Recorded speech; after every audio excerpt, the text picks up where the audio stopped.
right, good evening, everyone. I'd like to call this meeting of the West Dallas, West Milwaukee School Board to order. Mr. Keller, would you lead us in the Pledge of Allegiance, please?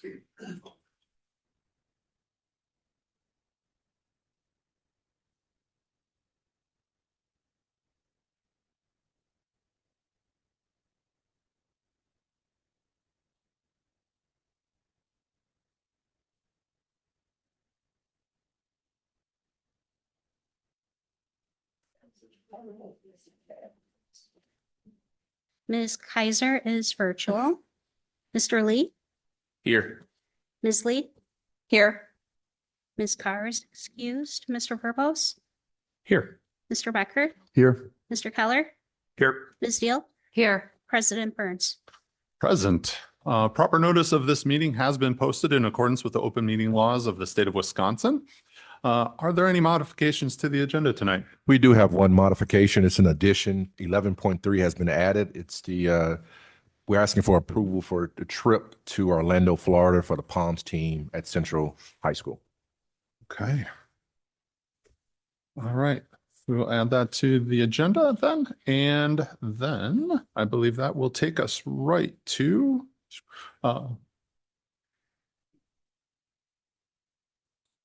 you sure? Yeah. Okay. That'll take us to our Pershing showcase here, student showcase. You all ready to go? Oh, yeah. Oh yeah. You all over there too? They were All born right. ready. All right, go ahead, take it away. Awesome. Good evening, everyone. My name is Alyssa Johnson, and I'm the proud principal of Pershing Elementary. And I'm Nicole Ellman. I'm the instructional coordinator at Pershing. So in just a moment, Miss Heather Rosenbaum and our students will take the lead. But first, we would like to provide some context around our theory of action and our school-wide focus this year.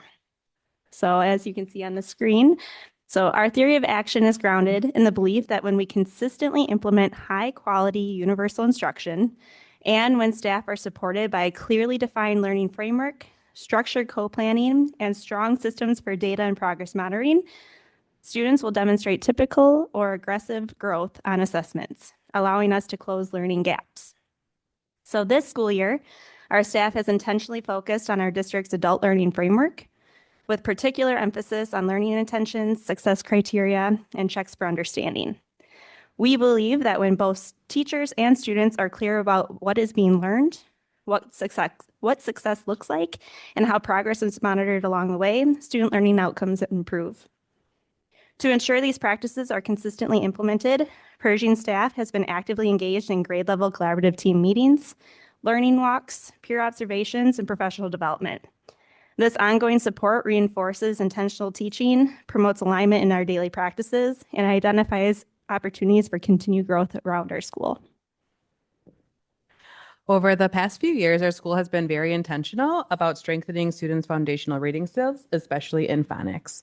Research is clear that systematic explicit phonics instruction is essential for all students and critical for students who are struggling with reading. At Pershing, we are using UFly Foundations as part of our literacy system, both in Tier 1 instruction for kindergarten through second grades and then intervention for grades 1 through 5. Since implementing UFly school-wide, we have seen students grow in both confidence and reading accuracy. From fall to the present, classrooms using UFly as Tier 1 instruction have reduced the percentage of students on reading plans from 42% to 37%. Some of our staff members, including Ms. Rosenbaum, were also early adopters of UFly last school year in our reading intervention groups. When we look at cohort data over time, we saw a decrease in the percentage of students on reading plans. Last year, 70% of first graders were on reading plans. This year, that same cohort is now in second grade, and 50% remain on plans. Similarly, 76% of last year's second graders were on plans, and that has decreased to 51% as they moved into third grade. And then for last year's third graders, 75% were on plans, which has decreased to 58% as they are now in fourth grade. So rather than us just talking about UFly, we want you to see it in action. So presenting tonight, we have Ms. Heather Rosenbaum, along with our third grade students, Ellis, Aiden, and Darius. And so they're going to be doing a UFly lesson. During the UFly lesson, you're going to see that students are actively responding throughout the lesson as they are reading, spelling, blending sounds, and applying skills to word parts, words, and texts. We would also love for you to be active participants in the lesson. So we provided you with your own whiteboard marker and eraser for you to follow along with Miss Rosenbaum and our third graders. If this is your first time experiencing U-Fly, look to our third grade rock stars for support and help along the way. All right, take it away, you guys. So we are going to get started with lesson 45, which is our SH, so our sh sound. So our learning target for today is we are learning how to read and spell words with that SH sound so that we can recognize and write words that have the sh sound correctly. Our success criteria is I will know I'm successful when I can correctly spell and read words with that SH sound. So we're going to get started with our phonemic awareness. So I'm going to say the sounds to you, and then Ellis, you're going to blend it together, okay? So sh. Excellent. Aiden, you're up. Sh. Perfect. Good job. Sh. Ship. Perfect. Now together, we're going to do the last one, okay? So Shut. Excellent. Good job. Now I'm going to say the word this time, and you're going to break it apart, okay? So I'm going to start with you this time, and we'll go this way. So the word is shin. What's the word? Shin. Shin. Perfect. Alrighty, Aiden. The word is dash. Perfect. Good job. Alrighty, Ellis. The word is brush. Perfect. Good job. Okay. Now we're going to move on to our visual drill. So as you see the sound, or as you see the letters, you're going to say the sound. Okay. So what do we have?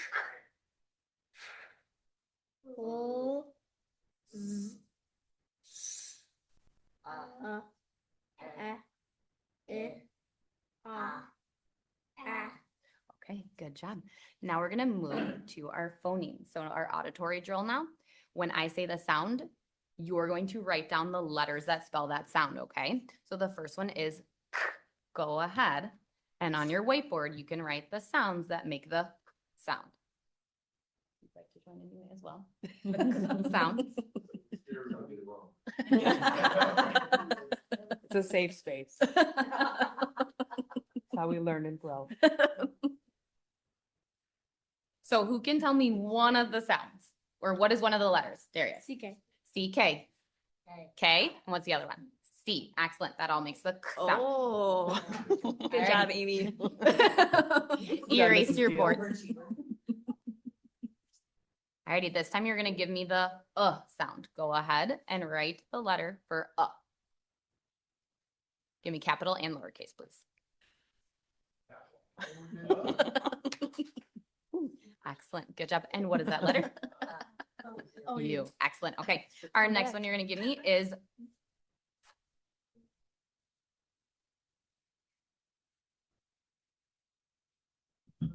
Ms. Rosenbaum, The you have a sound. question. check this one more time. Good job. Okay. Alrighty. What is one of them? FF for our floss rule. And what's the other one? F. Excellent. Alrighty, you guys can erase. So if you have F or FF, you're correct. PH2. You're right. Mhm. Yep. And PH. We have that one too. Yep. Okay. And the last one you're gonna do is the sound is eh. Go ahead. Eh. Yep, give me capital too. Alrighty, good job. You may now erase. So now we'll be moving into our blending drill. Okay, so remember I write the word and then you tell me what the word is and I will change a part of the word and you're gonna read my new word. So my word. Sick. Alrighty, and then I'm going to add to it. What is my new word? Slick. Excellent. I'm going to take the beginning sound away. What is my new word? Lick. Alrighty, I'm going to change that beginning sound again. What is my new word? Kick. Excellent. I'm changing that beginning sound again. What is my new word? Quick. Excellent. Good job. Okay, changing that beginning sound again. What is my new word? Quick. Excellent. I'm changing that ending now. What is my new word? Will. Excellent. Good job. Changing the beginning. Bill. Excellent. Changing that ending. Pick. Excellent. Changing that vowel. Excellent, good job. And we'll do one more. Excellent, nice work, good job. Okay, so now we'll be moving into our new concept. So we have consonant digraphs. So consonant digraphs is a digraph where it's two consonants that come together and spell one sound. How many sounds? One Excellent. So we have our letter S, which says S, and we have our letter H, which says, but when we put them together, they make that new word that sounds sh. Okay, which makes that one sound. Whereas a consonant blend is where it's two consonants that blend together. You still hear both of their sounds. So we hear the S and the T. And when we put them together, we still hear S. Yeah, excellent. All right. So a consonant digraph is when two consonants come together to make that one sound. We've already learned about one of them, the CK. Okay. It's when our C and our K come together at the end of the word, they make that one sound. What sound does it make? Duck. Excellent. And our keyword is duck. What's our keyword? Duck. Excellent. Okay. So once again, we talked about how the S and the H have their own sounds. But when these consonants come back together, they have that new sound. Like sh. What's the sound? Sh. Excellent. So we have our word sheep. Okay. So our SH can be found at the beginning of words such as shit and shop. That consonant digraph can also be found at the end of the word, such as fish and wish. Okay, so to make that sound, you put your lips together and your teeth are rounded like this. Okay, so we make our sh. So you pull that tongue back into your mouth and you're sure that your voice is off because it's that quiet sound, that sh. The sh sound is a continuous sound that can be stretched out. Alrighty, so I'm going to say shh. Now I'd like to see you try shh. Shh. Perfect. Good job. So I'm going to read first and then you will read next. So if I sound this out, I hear sh, ed, shed. Now it's your turn to read. Shop. Shut. Shell. Shock. Fish. Dish. Excellent. Already removed for next. Flash. Crash. Yep. Let's sound this one out one more time together. Shh. L. Shell. Shell. Excellent. Good job. So now I'm going to spell first and then you will map it out after. Okay. So you're watching me first and then you will do it on your own next. So my word is ship. So I do my dots first when I map it out and I go, oh, me first. Yep. Shh. Then my SH goes in one box because how many sounds is it? One sound. Shh. And then I go ahead and I write it down ship.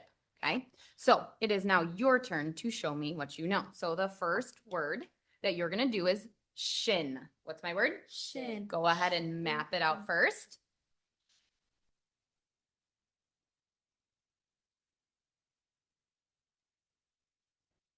I want you to check your vowel sound one more time. Yep, what's that? Perfect. There you go. Alrighty, what's my word? Excellent. What's my word? Shin. What's my word? Perfect. Alrighty, erase. We're going to go to our next word.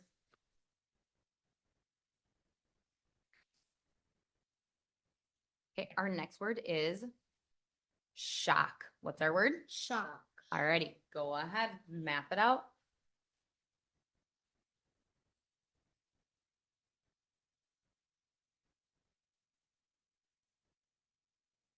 Remember what happens when it's a short sound followed by the k sound. There you go. Perfect. Good job.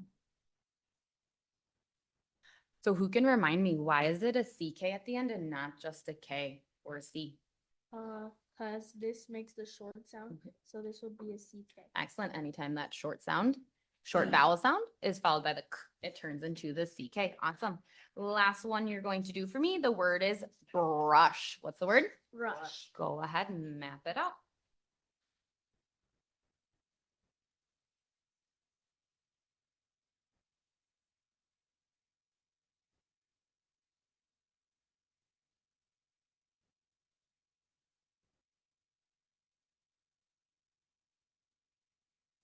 This one more time. There you go. Perfect. Excellent. What's my word? Rush. What's my word? Good job.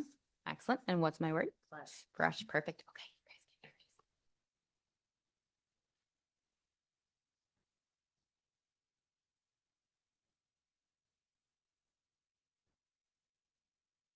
you guys get yours. So today we learned once again how to read and spell the words with that SH sound so that we were able to recognize and write words that have the sh sound correctly. I know that I'm successful, and you should be able to tell me if you're successful or not when you were correctly spelling those SH words, reading them and spelling them with that sh sound. Awesome. Good job, you guys. Very proud of you. Questions from the board? Anybody have any questions, comments? Want to go first? Snow? How many of you got it right? My marker didn't work. They were brand new. Marker didn't work. All right, no questions? I had one first off that I'd like to ask. The speed that you went through that, is that the speed that you guys normally go through? Because you guys crushed that and I could barely keep up. My brain was still trying to catch up with which letters we were trying to sound out. You guys go that fast? Yeah? Okay. Do you like going that fast? Gets it done quick and then you get to start reading things that have the SH sound in them? All right. All right. Other board members? Don't be shy. Ouch. Apparently we are all stunned at your prowess. Yes, deeply impressed. Yeah. Could you walk us through what's next? Yeah, so then we would move into some independent practice, which is on the board. So then that's really where I'd assess if they're able to read those words, sound them out, and then put them on the lines. And then the next page too, I would have them then tap out the sounds to me and read the words. And then go ahead and fold it over and then say each sound and then fill it in the box, say each word and then fill in the boxes for that. So that was just lesson day 1. And then day 2, you add to it, where then you're adding more of the word work where you give them a word, for example, like shin, and then you say you're gonna change one part of it to ship. So then they're in charge of erasing and rewriting the new word. And then with that, then is they're learning like part words as well. And then reading like longer passages too with those SH words within it. How do you increase the rigor or to meet the needs of the kid? How do you adjust that? So there will also be like, I can assign assignments on Seesaw and things like that to help for kids who maybe need a little more support with it or are ready to read more like longer passages. Right. And then they can record their voice so then I'm able to listen to how they're doing it, applying those phonics skills throughout. And you're always able to, if I see that someone's like progressing really quickly, I can always move them to a little bit of a higher lesson. It would just be making sure that I'm going over their sight words. Because it incorporates sight words throughout as well. Gotcha. And I'm assuming the culminating activity is some sort of writing, a little bit more in-depth writing. So, Yes, so then they're writing sentences with the words Gotcha. as well. Okay. All right. Just wanted to walk the board through that. They may not have been familiar with that. Thank you. Any other questions? Well scaffolded.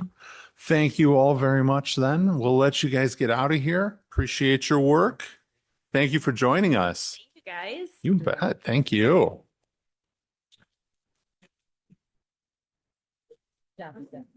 See you tomorrow.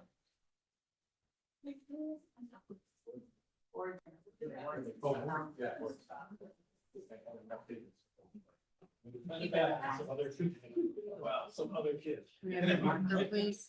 No, I like my marker.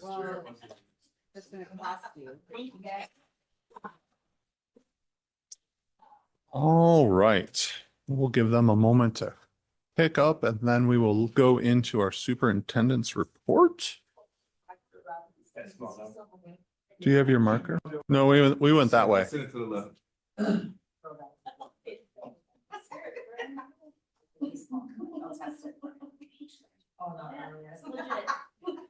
With Brian, you never really know. Oh, okay. Thank you. Thank you, guys.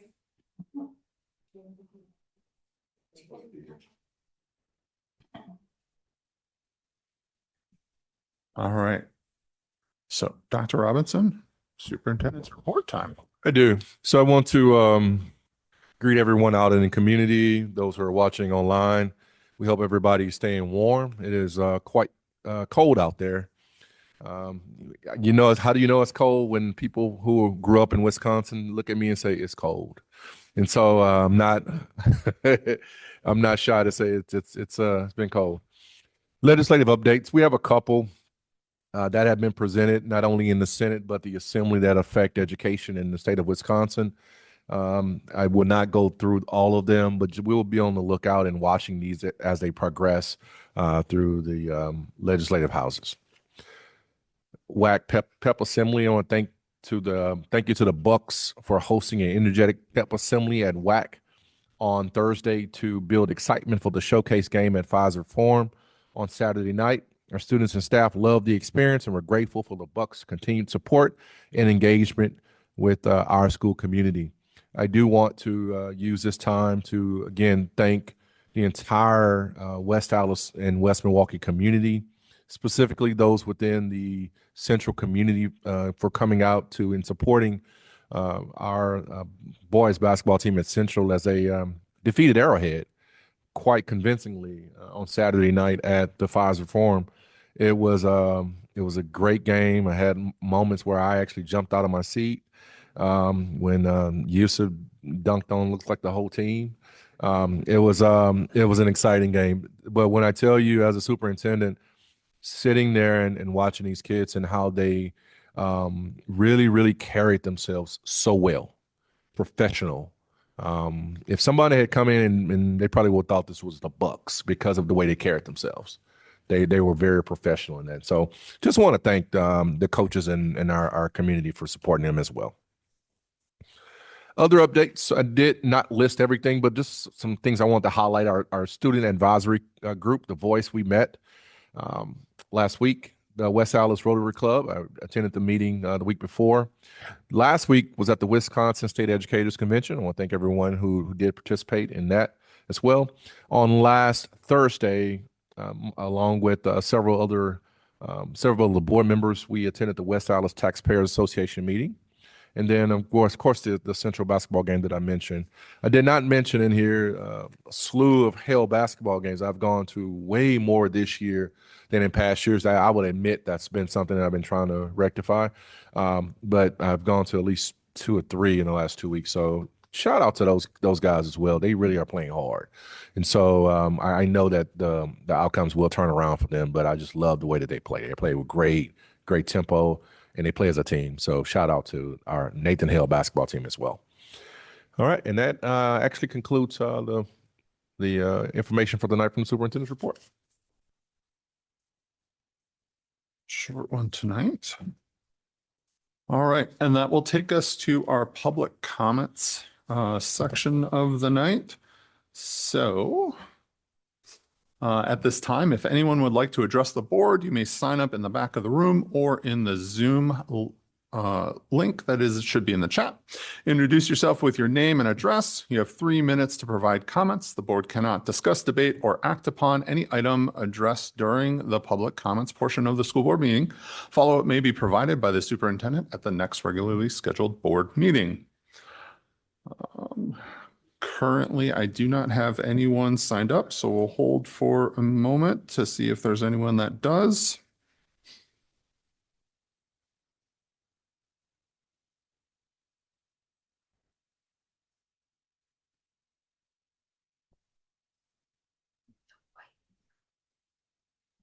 Don't bite.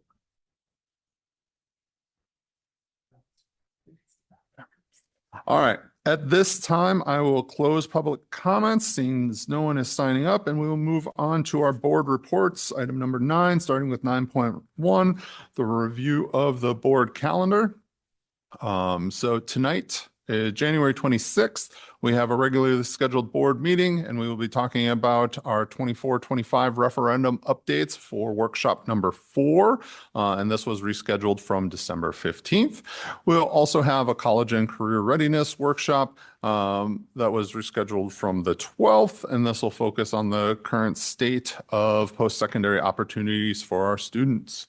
Then February 9th, we will have another regularly scheduled board meeting.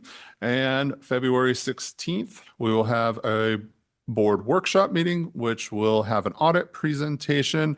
And then we'll have a workshop on the winter fall screener data and AGR presentation. And finally, on February 23rd, we'll have another regularly scheduled board meeting with the financial group for workshop. That will be the second Friday in January 2026 pupil count, the 26-27 enrollment projections, estimated revenue limit calculations, and preliminary budget projections. And that is our board calendar. We'll move on to 9.2, our board committee reports, starting with communications and engagement. Board member Deal. All right. So our committee actually met right before this meeting at 5 o'clock. So we reviewed our KPIs, key performance indicators from the strategic plan. We're trending in the right direction, making significant progress towards increasing Facebook views, Facebook interactions, Instagram engagement, and increasing open rates for our weekly and monthly newsletters. And then regarding the strategic plan, all of our schools will have posters displayed with the district's strategic plan printed on them. The communications team is also exploring the idea of creating a Captivate video to share information about the strategic plan with our community. And then for Carolyn's leave of absence, she'll be on maternity leave starting this Friday, January 26th. So Rachel Cruz and Allison Regath will be covering for her and should be contacted regarding district communications. And that's our committee report. All right, thank you. Any questions for the Communications and Engagement Committee? Comments or otherwise? All right. Seeing none, we'll move on to our next report, which should be the Financial Stability and Efficiency Report. Mr. Lee, are you ready to give that? Yep. Okay. Give that. So the Finance Committee meeting met last week, Thursday, on January 15th at 5 p.m. We discussed the compensation model. This has been an area of monthly discussion for the Financial Stability Committee. Last week, verification letters were sent out to all professional educators to verify their years of service, education level, and position of record. Professional educators are able to submit an inquiry if they have any corrections that are needed to their record. The Compensation Committee is meeting in February to finalize the handbook, and we'll be coming back to the board in March for our second workshop to look for formal board approval on the new compensation model that will be moving forward. Consumer Price Index, CPI, the Consumer Price Index, which outlines overall staff compensation for 26-27 bargaining purposes, was finalized at 2.7%. This is the amount that we will be working off of from a budgetary perspective, and we'll proceed with negotiations with our educational association in the coming months. State and violence prevention grant during the week of January 11th, we submitted to the Department of Administration application for the violence prevention grant. Our application was based around providing community steps for students who receive citations at our secondary school and promote education. If the grant is accepted, this would provide budget support for existing positions as well as funding of vape detectors across all secondary schools. We also have a few other areas that the committee discussed, which will provide some future information at future board meeting. One is our health insurance broker RFP. We'll be going to RFP for our health insurance broker, do some changes at Brown & Brown. We'll also be talking about high cost claim submissions. 26-27 preliminary budget will be discussed at the board on February 23rd, as President Burns recently talked about, is on our board calendar, as well as preliminary plans and discussion around a phase 3 addition at the Activity and Recreation Center for a pool. And that concludes my report. All right. Questions on that one? There is a lot that you guys are going over right now. Okay. All right. Seeing no questions. Thank you, Mr. Lee. And then our last report is the Recreation and Community Services. Ms. Lee, are you ready to give that? I am. Thank you, President Burns. The Recreation and Community Services Committee met last week, Tuesday. It was a quick and easy meeting. The fitness center is officially opened on January 2nd. We roughly to date have about 170 memberships already. You can still go ahead and go on in and take a tour. You can do self-guided, or if you'd like to schedule, you are free to do that. I mean, so far, so good. That's all we've got. All right. Yeah, go ahead. I just want to also just encourage the community to support the AFC. I've come up and worked out twice already in the past 2 weeks. And, you know, it's not nearly enough people take advantage of it. So anything that you can do at your gym that you're paying all of this money for every month, you can do the same thing here. So just take advantage of this. The facilities we have there are very, very nice. Thank you. Any other questions, comments? No? All right. Thank you, Ms. Lee. And then we'll move on to 9.3, which is our board member reports of community events. Are there any events that the board members would like to report on at this time? Okay.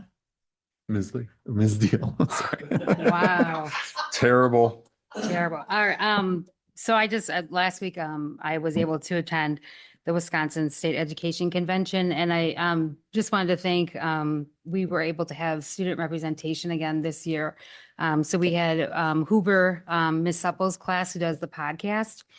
So they were there, and what was really cool is they were able to actually interview Dr. Jill Underly, who's our state superintendent. So that was really cool to see. And then we also had our central robotics team there. They were flying drones around. It was pretty cool. So I just want to thank both of those teachers and all the people that put all the work into getting that together, so that we could share with other communities the good work that we're doing here in our district. The other thing I just want to shout out is just again, thank the staff over at DACI. They have their exhibition night is actually going on right now. I was able to run over there at 4:00.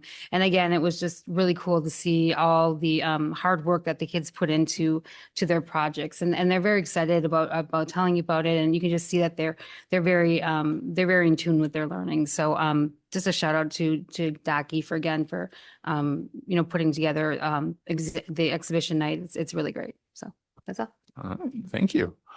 Other board reports. Anyone else get out into the community this last couple weeks? No? Mr. Lee? I was also able to attend the Wisconsin Education Convention, and I was the WASB delegate. So I attended the WASB delegate meeting. I just wanted to provide kind of a brief update on the results of the votes for that. So if you remember, there was a bylaw that was being proposed to change to create basically two different member types, and that was voted down. The majority of membership did not think that was the right way to go, basically all or nothing approach. And so that was where we were lying as well. A lot of people along the same lines of thoughts for that. The other things we discussed were voted in favor of what we approved of, except for one unfortunate exception, and that was the changes to the state report card. So that resolution included things such as removing the weighted scores for students of low socioeconomic status, as well as instead of having based on your district, if you would have weighted scores more towards growth versus achievement, they wanted that was going to be equal, just 25%. That was something that we were not in favor of. There were some amendments put forth. One amendment was approved, which was basically removing, there was a fiscal aspect to that as well. And because it wasn't very well defined, that was removed from the resolution. However, the rest of it passed as is. 183 districts voted in favor of that, some of which I think have to have been voting against their own best interest, because I know many districts have students that have free and reduced lunch qualifications, which would essentially lower their report card scores if this would be changed. Luckily, this is not legislation. This is just a resolution. I think that from our perspective as a board, it might be worthwhile to pass our own resolutions regarding the state report cards to try to show where our voice is in this, because WASB will advocate, obviously, as we just talked about, no differences. They'll advocate from that perspective. We want DPI to know we wouldn't want those changes to go into effect. That would certainly negatively impact our report cards as a district. But other than that, it was interesting and didn't go that long, only a little bit past the 2-hour time frame that was put in place. I guess sometimes it goes a lot longer than that. So it was interesting to see. I did go up and speak like 6 times. So I felt it was important in some instances, like when we're talking about free and reduced lunch and things like that. I'm like, why are we talking against feeding kids? I don't understand why we're doing that right now. So I think that was well received overall, but it was interesting. I enjoyed it, and something to do in the future for sure. Thank you. Excellent. Oh, Yeah. sorry. I also had something else to say. Crucible's opening up this week, so I want to make sure people understand that. I think it starts on Thursday, Friday, and then Saturday, Sunday. So if you, we all know that we have really great productions that are put on. So if you can get out to the productions this week at Nathan Hale to see the Crucible, please do so. And then also I want to throw out that the Hale Wrestling is having their last home dual meet this Thursday. 6 o'clock for the JV, 7 o'clock for varsity. So if you want to come out and support the Nathan Hale Wrestlers on the last home dual meet, it's actually a big one against Sussex Hamilton. If we win that one, we will win conference. If we don't win that one, then we don't win conference. So it's a big one for us. So great to have people in the stands to cheer them on. Thank you. All right. Thank you. And then I see Ms. Kaiser raised her hand. Would you like to comment? Yeah, can you hear me okay? Yeah. I just wanted to say thank you to Mr. Lee for standing up and speaking on behalf of kids for free and reduced lunches. I was also very active as a delegate, encouraging people to vote in favor of children eating, which is something that would support learning in the classroom. So I appreciate that work being continued. Thank you. All right. Any other board? Mr. Becker. I want to thank everybody for showing up for the West Dallas Taxpayer Association meeting last week at Nico's. Everybody in attendance had things to say, had thoughts, some difficult conversations, but really important conversations, I think. I think it's super important to engage with the public and vice versa. I hope people engage more with our material. I do want to give a shout out to Mike from Aaron Norris's finance team for bringing a child with him and participating. Shows a real commitment. I think it's a good indicator of what's happening around town. Thank you. Any others? No? Okay. I also went to the education convention, and it was a lovely time seeing our kids there. The podcast group being back was fantastic because my son started in that first round with it, and then one of our neighbors is actually in there, so he ran over and pulled me in to have me see all his podcast work that he's doing. So that was fantastic. And then I also was able to make it over to the Central basketball game at the Pfizer Forum, and it was fantastic. Really seeing how these kids were interacting with one another and with the opposing team to the point where at the end of the game, one of the players that doesn't necessarily get the most time made a 3-point at the buzzer, and they ran out like he was a hero of the game. So it was fantastic. So I really enjoyed seeing all of that. I also wanted to, as Mr. Becker did, but I also wanted to thank all of you that attended the Taxpayer Association meeting.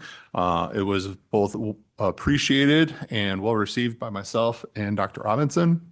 And just showing that commitment that all of you have to having those conversations with the public, even when they are difficult, I think will pay dividends as we move forward with people understanding where we are and what's actually happening.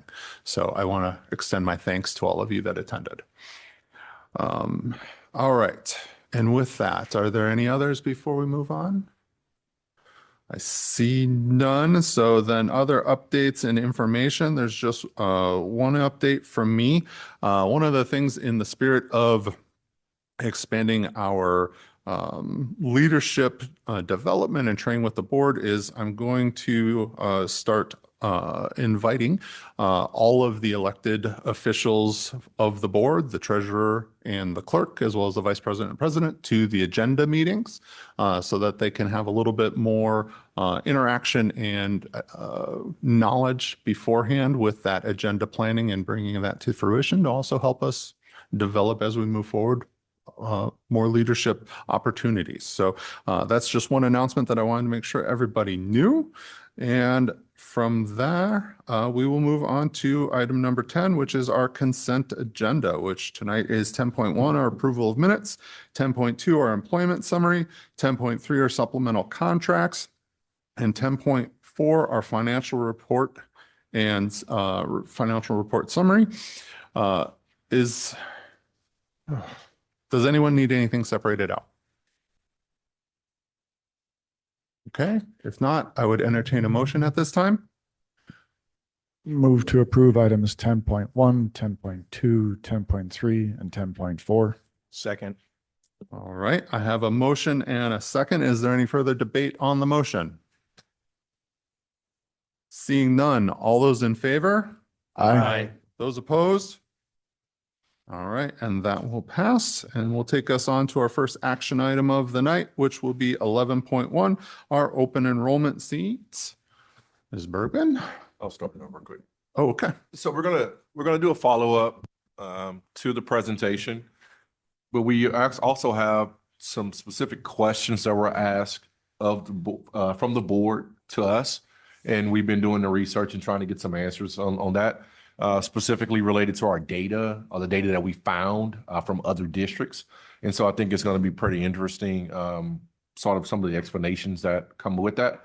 But I just want to lay that out that we tried to think of all of the questions and to make sure that not only the board had those answers, but the public as well. So I'm going to turn it over to Connie. Yeah, so typically on the vote night, we just kind of go through the seats we're asking for and just present the seats that we asked for in the previous workshop. But because there was a couple of questions when we went through the open enrollment out, we kind of did some digging and kind of got the information and wanted to bring that back to present to you guys so that you had the information about that. So I'm here to present the open enrollment projections and staffing for the 26-27 school year. And so this slide here is our open enrollment out at the top that we had questions about last week. And question one that stood out the most to me after meeting with you last week, or 2 weeks ago now, I guess, does New Berlin School District participate in open enrollment? And in fact, they do. They participate in open enrollment and they vote every year, just like we do in January. Talk to the mic. Oh, sorry, they do. Sorry about that. New Berlin does participate in open enrollment. Every year they vote whether or not they have open seats. This past year they had no seats, but what they do have that's different than us is what's called guaranteed enrollment. So if you are a student that goes there and then fill out a tuition waiver, you are guaranteed to come back on open enrollment. They also guarantee that your siblings can come back as well. So that's how it's different. So that's when I think it was pointed out that there was a student enrolled, and you can see the chart above, in kindergarten and K4. So that could be a sibling from an older family member who got a tuition waiver, applied for open enrollment, and they can come back for open enrollment because they have a sibling who is an older child. Okay. And then their board policy, New Berlin board policy, open enrollment has not changed. I did call their open enrollment coordinator and speak to her because I had some further questions. And she said that they are looking at possible changes for this year. So to check back with her if I had more questions, but she didn't want to give me any clarifying questions at that time because they are looking at changing guaranteed enrollment for siblings because they kept going down a path of like families who had longitudinal families. And so she said they were taking that to vote in January. So we will see what comes out of it. But last year for the 25-26 school year, they had 0 open enrollment seats. They only did the guaranteed enrollment. Mr. Lee? So I just want to clarify. So yes, they participate in open enrollment, but they don't participate in new open enrollment seats. So 5 years ago, maybe at this point, they opened up 50 seats for open enrollment. And since then, they haven't opened up new seats. So the only seats that they have are those students they accepted and their siblings that may have come in after that. Yes, and if you currently live there Mhm. and move out, that student can come back as a open enrollment tuition waivers child. Okay. So I think just the difference is that when we talk about open enrollment, we're talking about new New seats. seats. We're talking about Correct. new seats. When we're Fresh- approving this, these are new seats that we're Correct. opening up to come into the Correct. district. And we know that, and we've heard many times that New Berlin does not open up new seats. So it's only students that went there at some point in time in the past, or were one of the 50 students that got in that 1 year when they opened up seats. Because before that, they hadn't opened up seats And they voted, historically. I'm sorry. And moving forward, they haven't opened up seats. It's just really those ones that they have been having. So it's just an important distinction from our perspective as a board, and I think for the community as well. Whereas we're opening up, we're talking about opening up 160 new seats in our district for open enrollment to come in, versus only allowing siblings from current open enrollment students Right. to come in It's or called tuition waivers. guaranteed enrollment. Yeah, which we don't do. Correct, because if you do guaranteed enrollment, you have to take regular ed and special ed. You cannot, like, we look at our enrollment and say, we are taking this many regular ed enrollment and we have 0 special ed due to space. You cannot do that under that rule. And I reached out to DPI. Thank you. You're welcome. And then the other question that came up, question number 2, was what % of West Allis, West Milwaukee students at each school are open enrollment? I also, if you flip over to page 2, and I will click on here so that people behind me can see, we're open enrollment.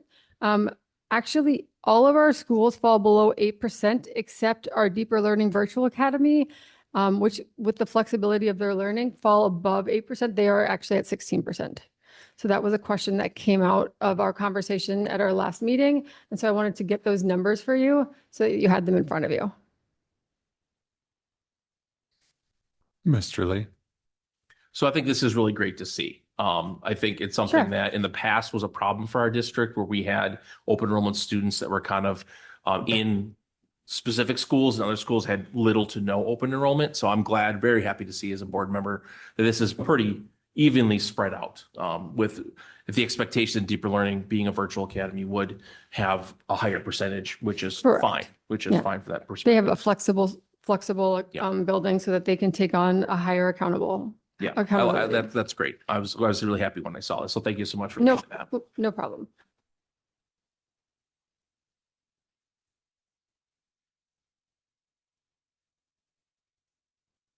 So then that brings us to what we're asking for tonight.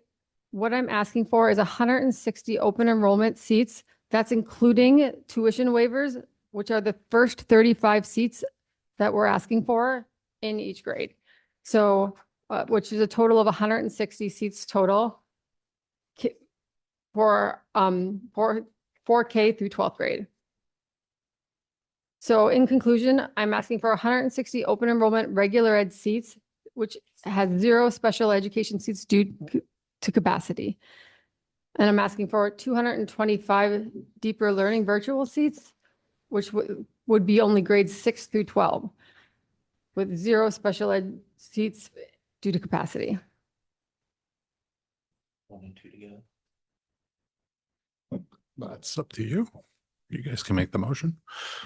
All right, anything I was just going to else? say to President Burns, those are separate actions. So it's something to, if you'd consider maybe combining them, up to you, just a thought, given how they're presented. Sure. Okay. Board members, are there any questions or anything else before we vote on this? Okay. So we can vote at this as one item, but it would need to be motioned as one item then. So, Motion to amend together? no, because you can make a straight yeah, only if a motion was made first for one, and then you could amend in. Yep. Thank you, though. All right. So then if there are no other questions or comments, I would look for a motion at this time. Move to approve 11.1 and 11.2. Second. All right, I have a motion and a second to approve 11.1 and 11.2. Is there any further debate on that motion? All right, all those in favor? Aye. Those opposed? All right, and that will pass. Thank you so much.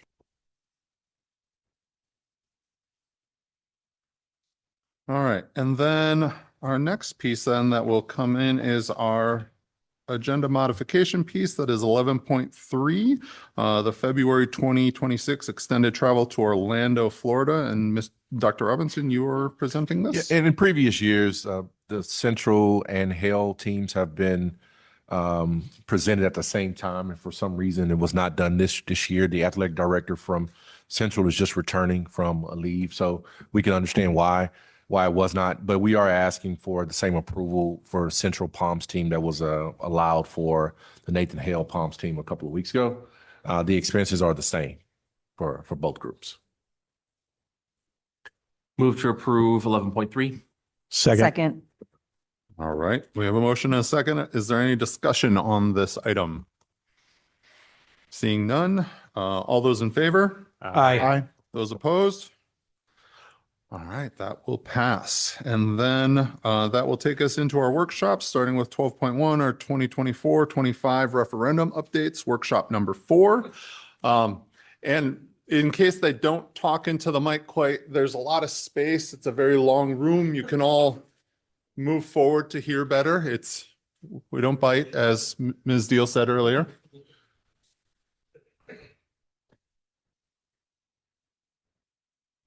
All right. Yeah. All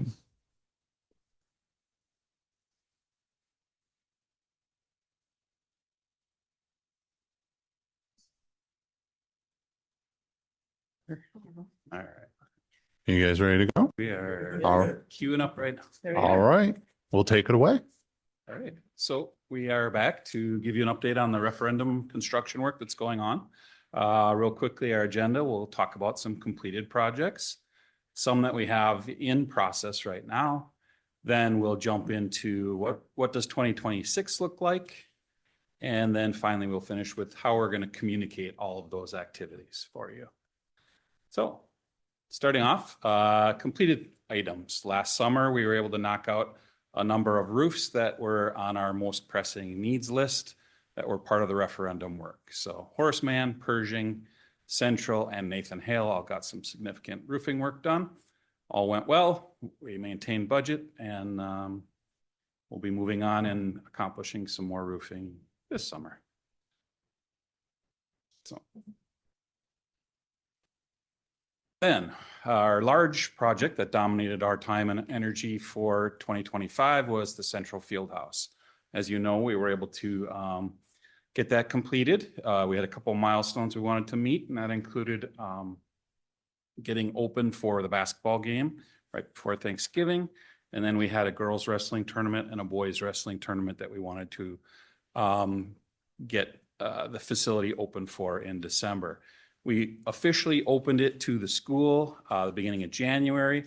The school's been settling into the space for the last couple of weeks, and we are taking care of miscellaneous items, punch list items, and some minor things that need to be finished, completed, corrected, which is very typical.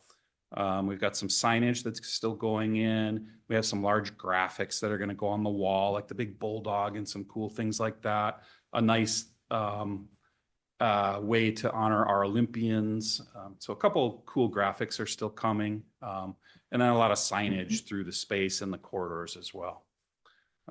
Things went well budget-wise. We're having a couple meetings towards the end of this week and next week to sort of finalize all those dollars and with our partners, design and construction team. But things are looking good that we're going to have some surplus funds that we can use for phase 2 at Central. So that was Central. We have a number of other projects that are also in the works. Dot Key is one. We had a steam leak there that we were able to terminate and provide temp heat in the gym space. We needed to do that because the leak was going to continue to cause damage through the through the heating season. So we were able to do that. Before school started, we had to go in and remediate the old ceiling, which had some challenges with asbestos. So we took care of that. We will be installing a new ceiling and then installing the ductwork and associated things we need for the new heating and cooling system that's going to go in there. Aiming for installing potentially the new ceiling over spring break. So then as soon as school ends, we can jump on finishing the heating and cooling system there. And then West Milwaukee, we are replacing the chiller, which kind of gave up at the end of the last cooling season. June, July, it kind of decided it didn't want to work anymore. We had already planned on replacing it, so we do anticipate replacing that before we need to go into the cooling season again. And we're also going to replace the boilers after we finish this heating season. So both of those are going to fall somewhere around spring break. That's a good opportunity. We're aiming for spring break to replace the chiller. Nobody will be there. We can get in and do our work. That's the goal right now. Equipment's on track for arriving for that, and that's looking good.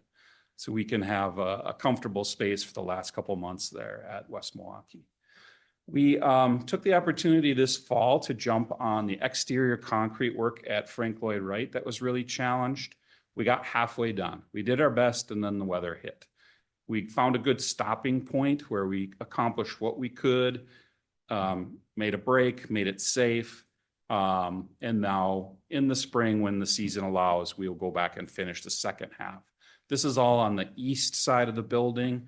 It got rid of some dangerous areas, some old broken concrete, some upheaved concrete from trees. It was a challenged area. We're giving them more of a clean slate to work with. They use that as a real gathering space and a playground space. So I think it's going to be a much more utilized and appropriate space for them. So that's halfway through as well. And we're also doing part of the referendum work is upgrading our PA systems. So we have our vendor getting equipment in presently, and we will be on replacing the first 5 of those systems in 2026.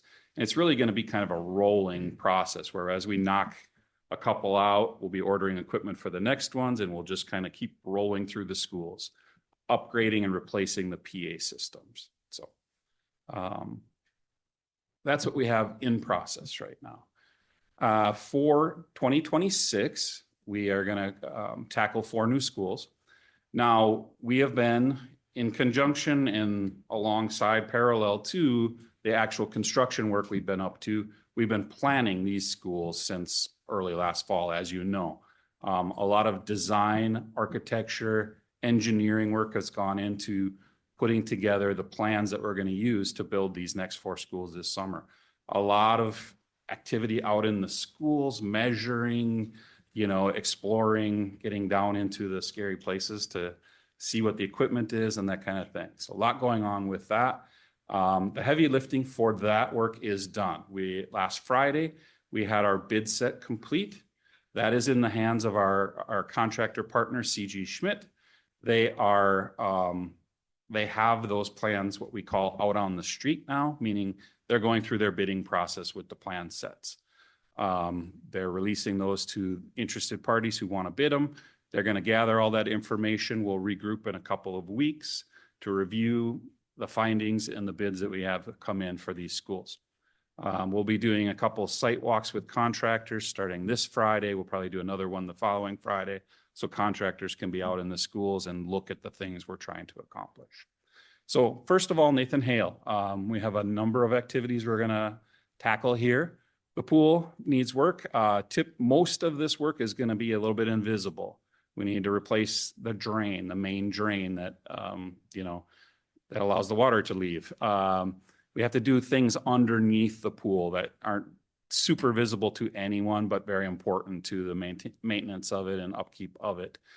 We have an issue with the gutter system and its ability to drain in the large pool at Hale. We need to correct that, or it's going to become an issue ongoing with the way the water moves in and out of the pool, et cetera. It's not very fun. It's not a cool project, but it's necessary. That's going to be part of what we do at the pool. We'll also do as much as we can to refresh that space, take care of corrosion and things like that, replacing equipment that needs to be replaced to give it a nice, fresh visual appeal as well. The auxiliary gym, we need to replace the floor in there, similar to what we did in Central with that athletic flooring, if you remember.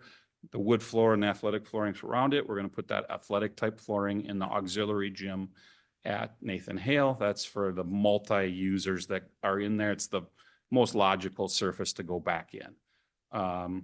We'll also do some refresh work in there. We're going to replace some doors. We're going to paint. We're going to do some light equipment swap out that needs it. And that's what we're going to do in the aux gym. We need to replace the tech ed air system. That is what it is. Nothing fancy, but it needs to be replaced. We've already got that a number of pretty good budget numbers in for that, and it's looking really good that that's going to be an opportunity where we have some savings that might roll into some other items. So that's great. The bathrooms, we are tackling all of the bathrooms that haven't been done yet in Hale, meaning there was one set of bathrooms that were done about a year ago. We're not touching those, obviously, but the rest of the bathrooms in the school that are public facing, not the individual bathrooms, we are going to do a refresh or a remodel in all of those. We're looking good on budget there. We feel good that we can accomplish that and give all of the bathrooms a much needed upgrade there. The AC system that is meant to accomplish providing cooling in the gym, the aux gym, the associated areas, and we anticipate also the weight room athletic area as well. So, and then our main gym, as you all know and remember, we were able to do the flooring in there pre-referendum, so that's complete. We have some of these funds that are available that are going to allow us to do some other things in that space, including removing the ceiling, opening it, painting it, cleaning it, adjusting some of the equipment that's up there, and replacing some equipment that needs to be replaced in that space. And a number of other items are on the wish list and the agenda list, and we'll see how all of our bidding shakes out and what will allow us to do as far as that goes. To be determined, but we've got a pretty nice list of things that we hope to accomplish there. And then finally, roofing. We did most of the roofing last summer. We do have one section above the aux gym to complete. I just got our finalized bidding on that, looking really good. That in total, our roofing dollars, we're going to have a sizable chunk of savings there that we can use in other areas, which is really nice. So that is Nathan Hale. Irving. Irving is our first elementary school we're going to work on. It was our most challenged and one that we really wanted to get into ASAP. So again, bathrooms, pretty straightforward. We're going to accomplish remodeling all of the existing bathrooms. We're going to take one pot of bathrooms and create a personal care area, which is needed for their population of students, and also basically side-by-side ADA compliant, usable individual bathrooms. So there's just going to be a pod on the eastern side of the building that's going to be a little bit more geared towards the folks who need those special type spaces.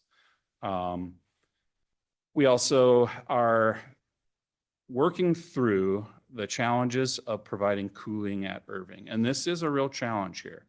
Our engineers and architects and contractor and myself have been in this space a lot, trying to find the solution that's going to work to give us cooling in this space. The design of the building, the layout, the footprint, how the structural members go through it are all posing a lot of challenges.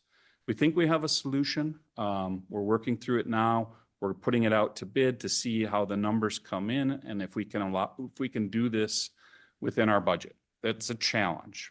Not insurmountable, but it is a challenge. And some of the savings that I think we can realize in some of the other items we're doing may just by default have to go to that cooling, heating portion.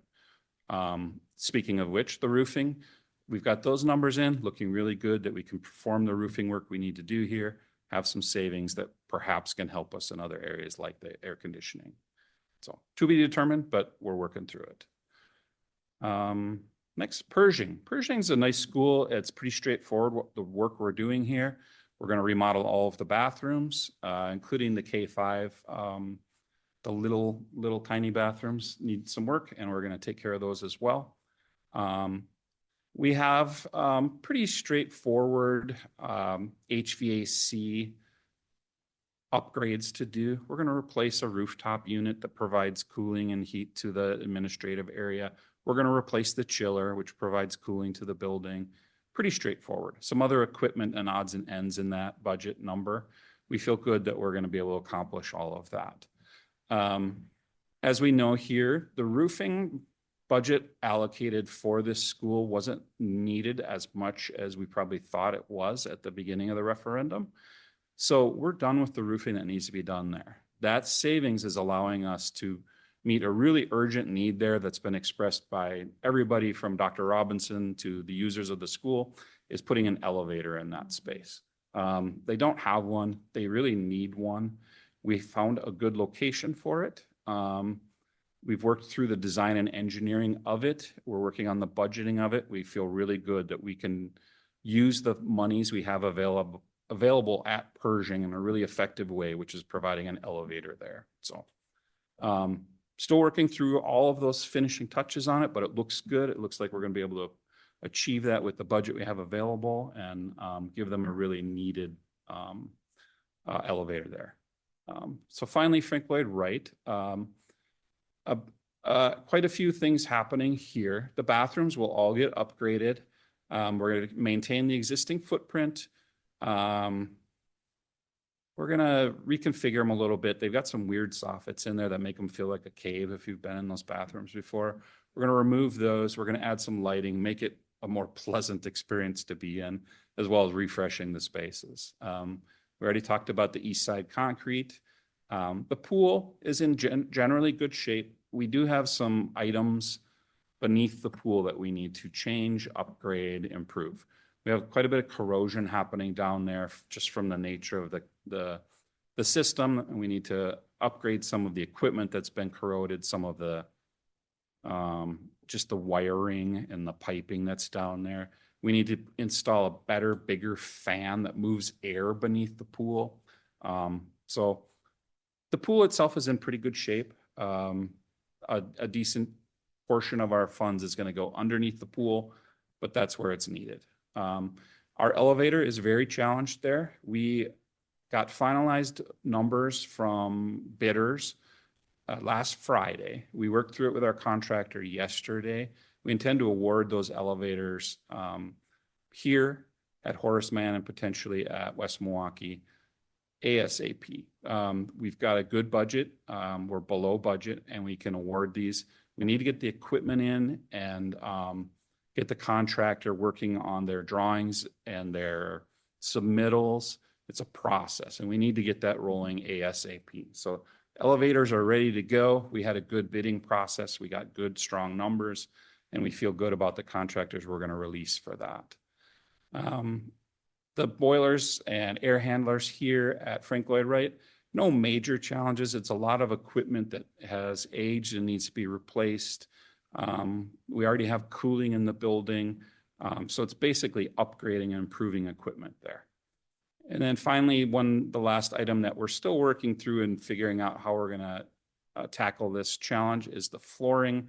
This is meant to be the second floor corridor flooring at Frank Lloyd Wright. We did get some budget numbers from our remediation partner because we do have some asbestos issues going on with that. If we do remove it, that would eat into our budget pretty significantly. So we're still figuring out how we're going to tackle that and what we're going to do with it, but we'll come up with a solution. One nice feature that we're going to tackle here at Frank Lloyd Wright is we have an area for our folks that need special care and personal care. They have a room right now. It's not the greatest. It's got some challenges.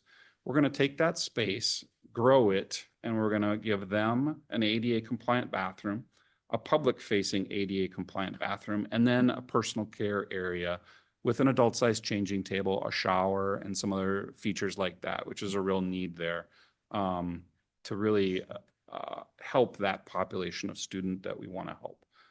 So we've already got a spot. It works out beautifully that we can accomplish our our desire to get an ADA bathroom in the space that's unisex.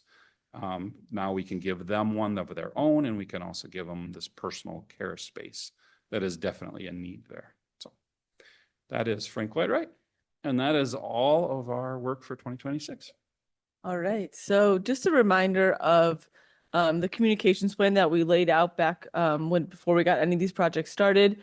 So we will continue with our weekly Feature Friday campaign, monthly referendum update in the newsletter, as well as updated one-pagers on the website. Quarterly, we have our larger projects, which alternate between a video and a mailer. And then ongoing, we have our website, social media, and events. I did hyperlink our website in there. It is a great way to stay informed. I would say that's second to social media. So anyone out there listening who's wondering like what's going on, how can I stay in the loop? Please check out our website. Please follow us on social media. We have plenty of information out there. I wanted to highlight a couple. Oh, I think these are all going to try to play. I wanted to highlight a couple of highlights from the last time we met.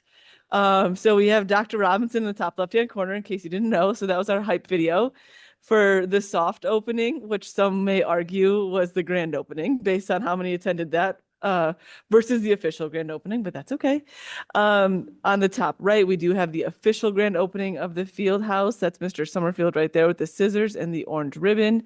And then we tried a fun mini series for our Feature Friday, which was Meet the Fill in the Blank. So we had our project manager, our foreman, and our superintendent, and they were interviewed to tell us more about how they got into the field, why they enjoy it, kind of like the skills you need for that field. We got some good views on that, and our goal was kind of to hopefully inspire some students to consider going into the trades. So that was a really fun mini series. We partnered with C.G. Schmidt on that. So I apologize. I think I'm gonna have to click 4 times. Okay, there we go. And then upcoming communications, we will continue with Feature Friday monthly newsletter and one-pagers. We also have our large quarterly project, which will be a standalone mailer to all community members, so all of our residences, and that will come out in late spring. And then we will be doing orange ribbon cutting ceremonies at any school when they reach 100% completion for the projects designated to be completed through the referendum. So we will not just be doing the orange ribbon at the field house, we will be doing it at every school when they reach that 100%, and we'll just kind of tailor those to the school, whether it's a pep assembly, after school event. We'll have a lot of fun with that. How can they, with the updated one-pagers on our website? You can track percentages, completion percentage with the updated one-pagers on our website. Ironically, today we did just get our drafts for February, so we're reviewing those, and those will be posted within the next couple of days here. And those are updated month. Yes, those are updated every month. So with that, I will pass it back over to President Burns. Thank you. All right. So with all of that information, what questions do we have from the board? Ms. Deal? Thanks. Can we go back to the slide about Nathan Hale? Goodness.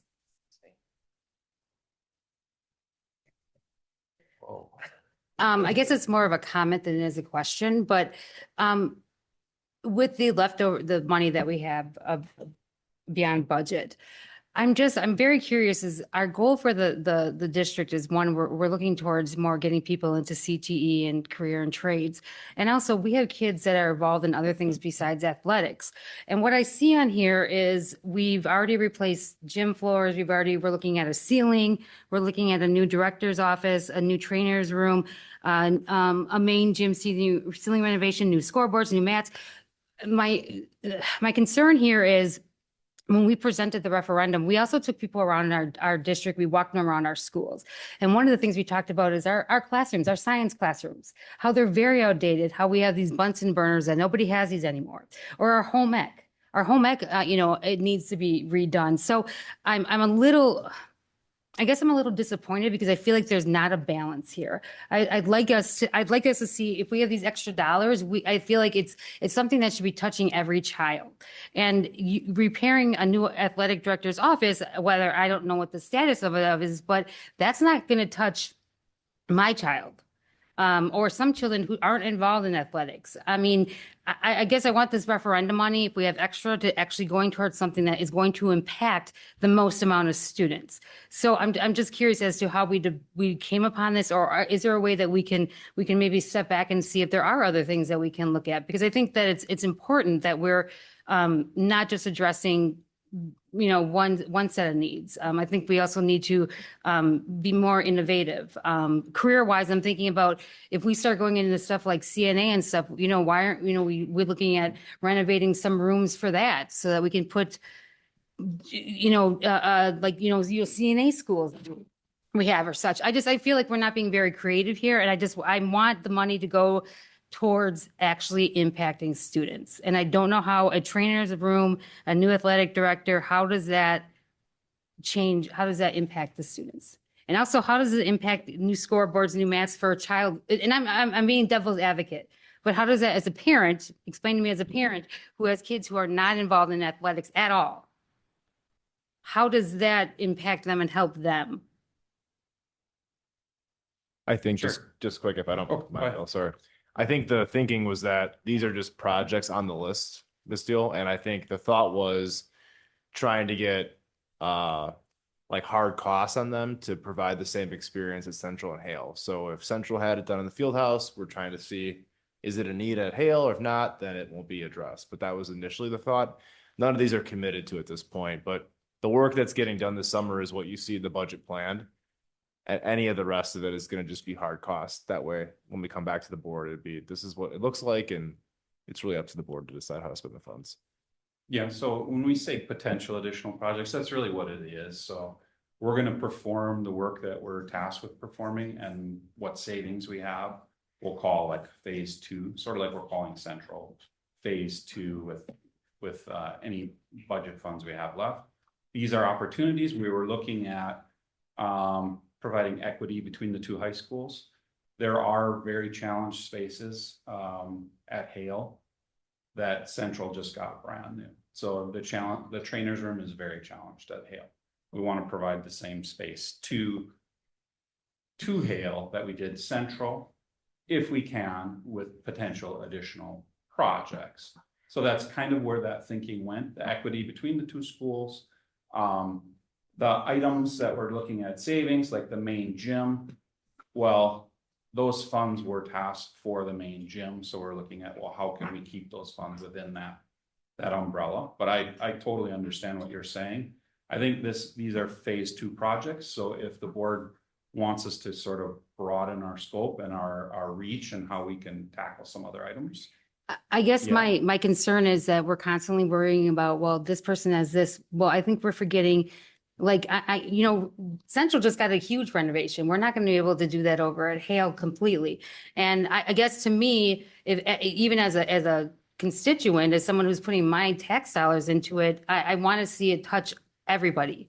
And right now, I'm not concerned about Central. And I'm sorry if the community feels that it has to be, tit for tat, that if they get a new gym, we get a new gym, because it doesn't work that way.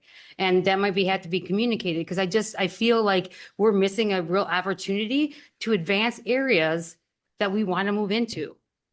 We should be dedicating some of this money to CTE, building up our trades and our the things that we keep talking about, programming. I'm sorry, I'm just going, we keep talking about how we want to bring in MATC and try these different things out. And I think phase 2, I think we need to really put in some real thought as to where we want that money to go. Thank you, Ms. Deal. No? Other comments from the board? Mr. Lee? Yeah, so I think we have to be careful, because with the funds that we put for referendum, we did list specific items in which we were using it for. And going outside of that item, those items is a slippery slope. And I think that we do have to be aware of that. We didn't list, just auto shop exhaust is CTE, right? And the wood project, the wood exhaust is CTE, right?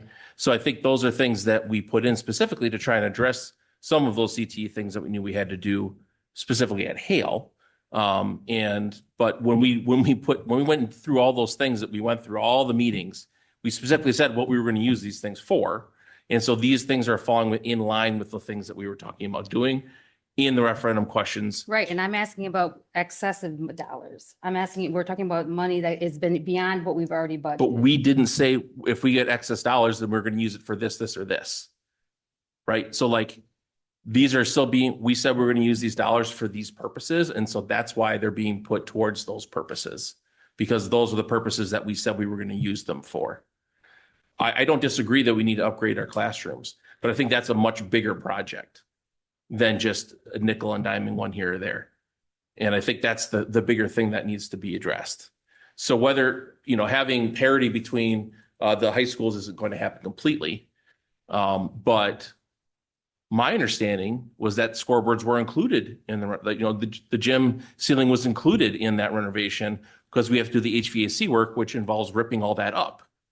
So for me, seeing this as potential additional projects is a surprise to me, because my understanding was that was what the original project was. When you redo the HVAC in the gym, you have to redo all the other stuff too.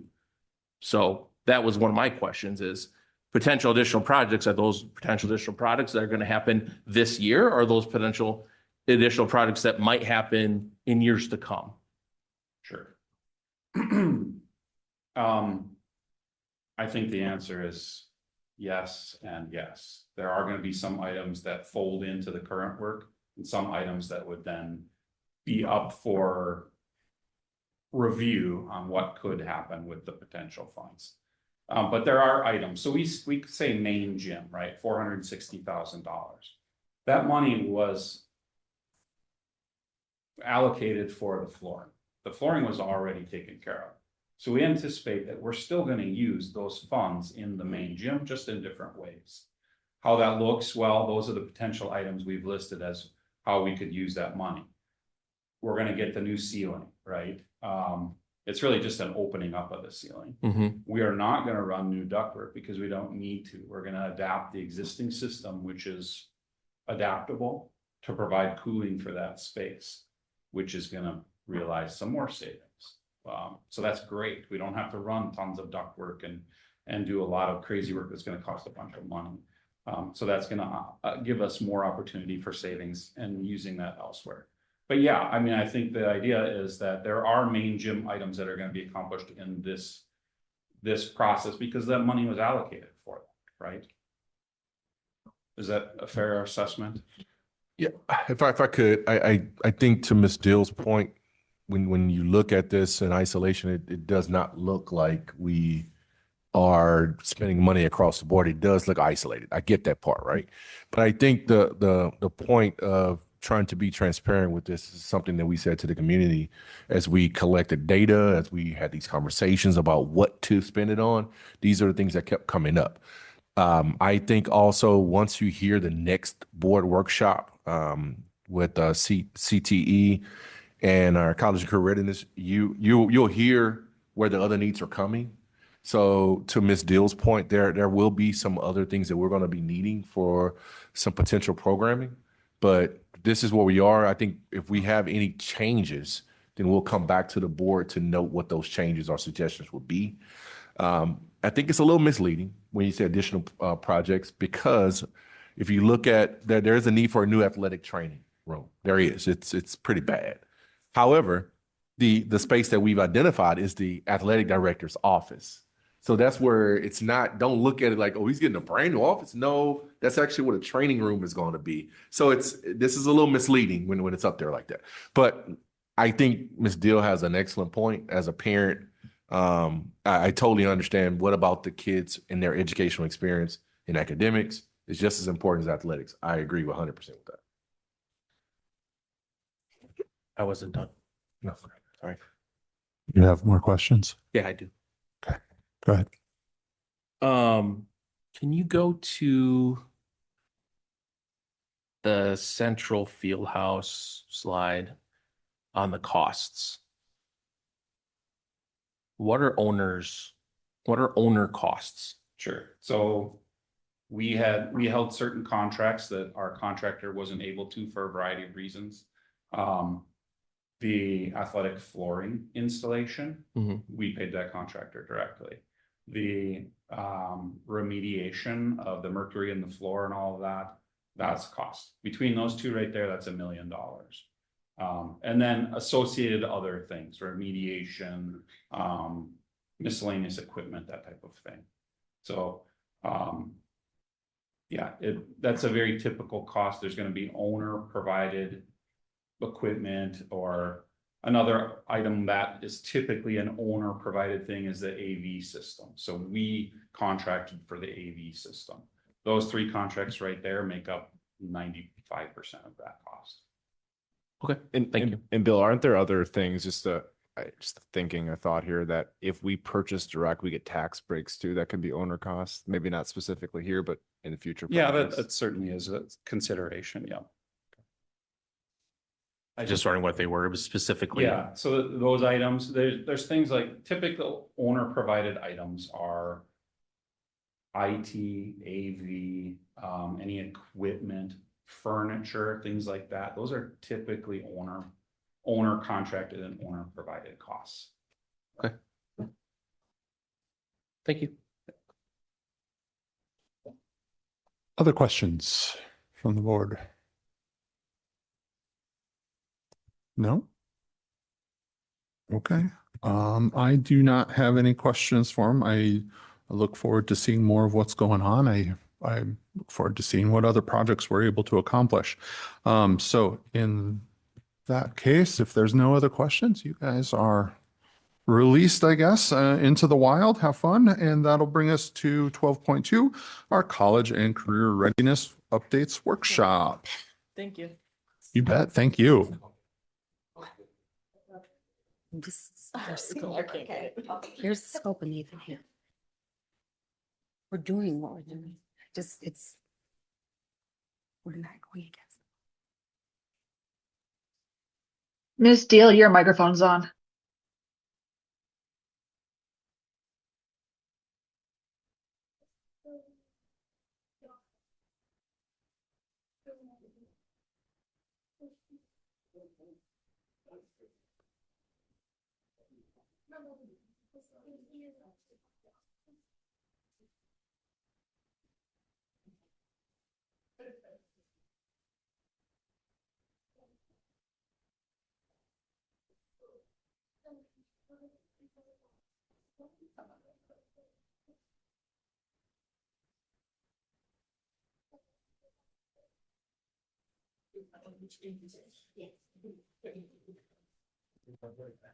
You ever heard me struggling?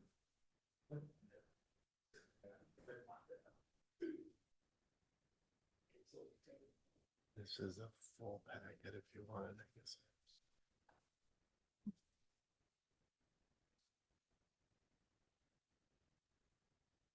All right. Welcome, you guys. Are you all set and ready to go? We are indeed ready to go. Excellent. Well, then please take it away. All right. Thank you, President Burns. Good evening, everyone. My name is Alyssa Barrage, as you know, but I am also joined by a team of folks. So I'm going to have them introduce themselves, as they'll all be part of this presentation we have this evening. My name is Robert Joyce, the manager of college and career readiness for the district. My name is Emma Kelly. I'm the coordinator of secondary readiness.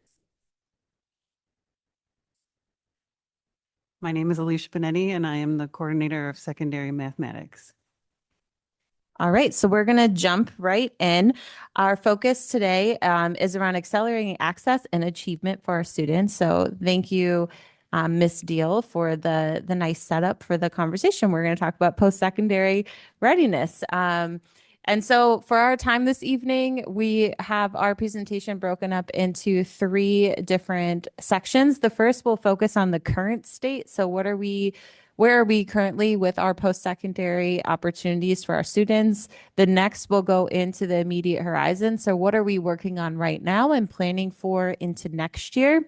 And then we'll go to the next horizon. So 2027 and beyond. What are we really looking forward to in expanding opportunities for our students, as well as aligning and being strategic with the opportunities we are providing for all students here in West Allis, West Milwaukee. So with that, we have 3 goals. So this is what we really want you all to take away from our time this evening. First, as well as any families that are listening. So first, to provide clarity on current post-secondary opportunities for students and families in our district. The second is to share our strategic next steps on accelerating access and achievement, which is part of our strategic plan. And the third is to provide an overview of 2 courses that we will later seek approval for from the board. And those are English 101 and pre-calculus courses. They are both under the umbrella of concurrent enrollment. So we'll be talking through that as part of our time this evening. So moving into the current state, as we know, this is our portrait of a graduate, and I kind of want to zone in on the first part of the portrait of the graduate, which is core strength and unlimited potential. And so our mission really here in our district is, yes, to ensure students have the foundational skills they need in literacy, math, as well as civics and government and all of those courses, personal finance, to ensure they're ready for life beyond their time with us. But also we want to make sure that they have a lot of other experiences related to careers and technical education and opportunities. So really that unlimited potential is what I want to connect to here in our portrait of a graduate. We really want to offer a lot of opportunities and pathways for students to explore while they're with us. The second is the road ahead. So right now we're in absolutely a building phase. Part of that building has been the members you see on this team. They've contributed a great deal to our district's work around instruction, as well as expanding our post-secondary opportunities. So each of them you'll get to hear from tonight, but truly huge assets to really building the future that we as a board and as a team drive towards. What we're looking forward to, though, in next year is accelerating access and achievement. So more opportunities for students and then aligning those opportunities so there are clearer pathways, which we will talk about tonight, for students to receive a college credit while they're with us, as well as experiential-based learning. And finally, some grounding for our workshop this evening is just connecting back to our third school board goal around college and career readiness. So we will share some preliminary data around where we currently sit as it relates to this goal this year, but definitely looking to expand in our advanced coursework, specifically around dual credit enrollment and concurrent enrollment, as well as the CTE pathways. And so Robert will be speaking a lot on that. So in our district, I want you to just have this visual in mind. We're going to go deeper into all the post-secondary opportunities because, again, the purpose of today is that you all have clarity on these different opportunities that we're talking about that our students and families have access to. I think this visual just shows there's kind of 2 different big buckets of opportunities. One are course-based opportunities. That's what you see on the left. That's where we have concurrent enrollment, early college credit program, Start College Now, transcripted courses, dual enrollment academy, and AP coursework. A lot of different words. We're going to go a little bit deeper in a second, but those are all course-based opportunities where students can potentially receive college credit while they're with us here in West Allis, West Milwaukee. So really important to name those different types of course-based opportunities and for all of us to have a shared understanding of, or at least, a grounded understanding of what those terms mean. On the right side, you're going to see experience-based opportunities. So as we know, that's when students can get out in the world and explore different careers and things that they are really motivated and interested in. And that includes internships, work-based learning, and youth apprenticeship. And the industry recognized credentials are something they do with our staff in West Allis, West Milwaukee, but is a direct connection to what our industry folks are saying that students need to be prepared to work in these different industries in our world. So we'll speak. Now let's go a little bit deeper. I want everyone to look at the one pager that was shared. And it looks like what you see on the board. And so I'm just going to kind of walk through so we have a grounded understanding of what these different types of opportunities are. And then I will share kind of the two that we're going to focus in on this evening.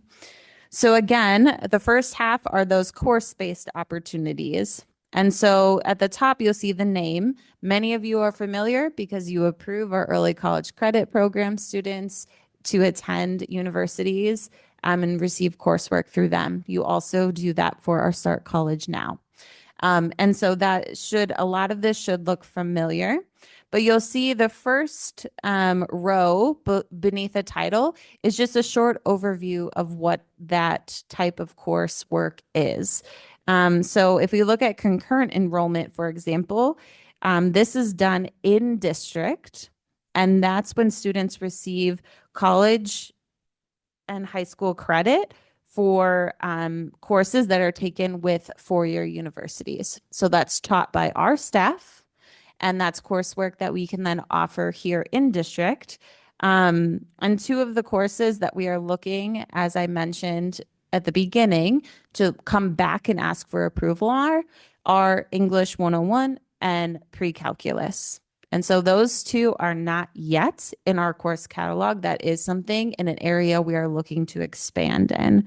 The major benefits of concurrent enrollment is that it guarantees college credits for students as long as they successfully complete the course.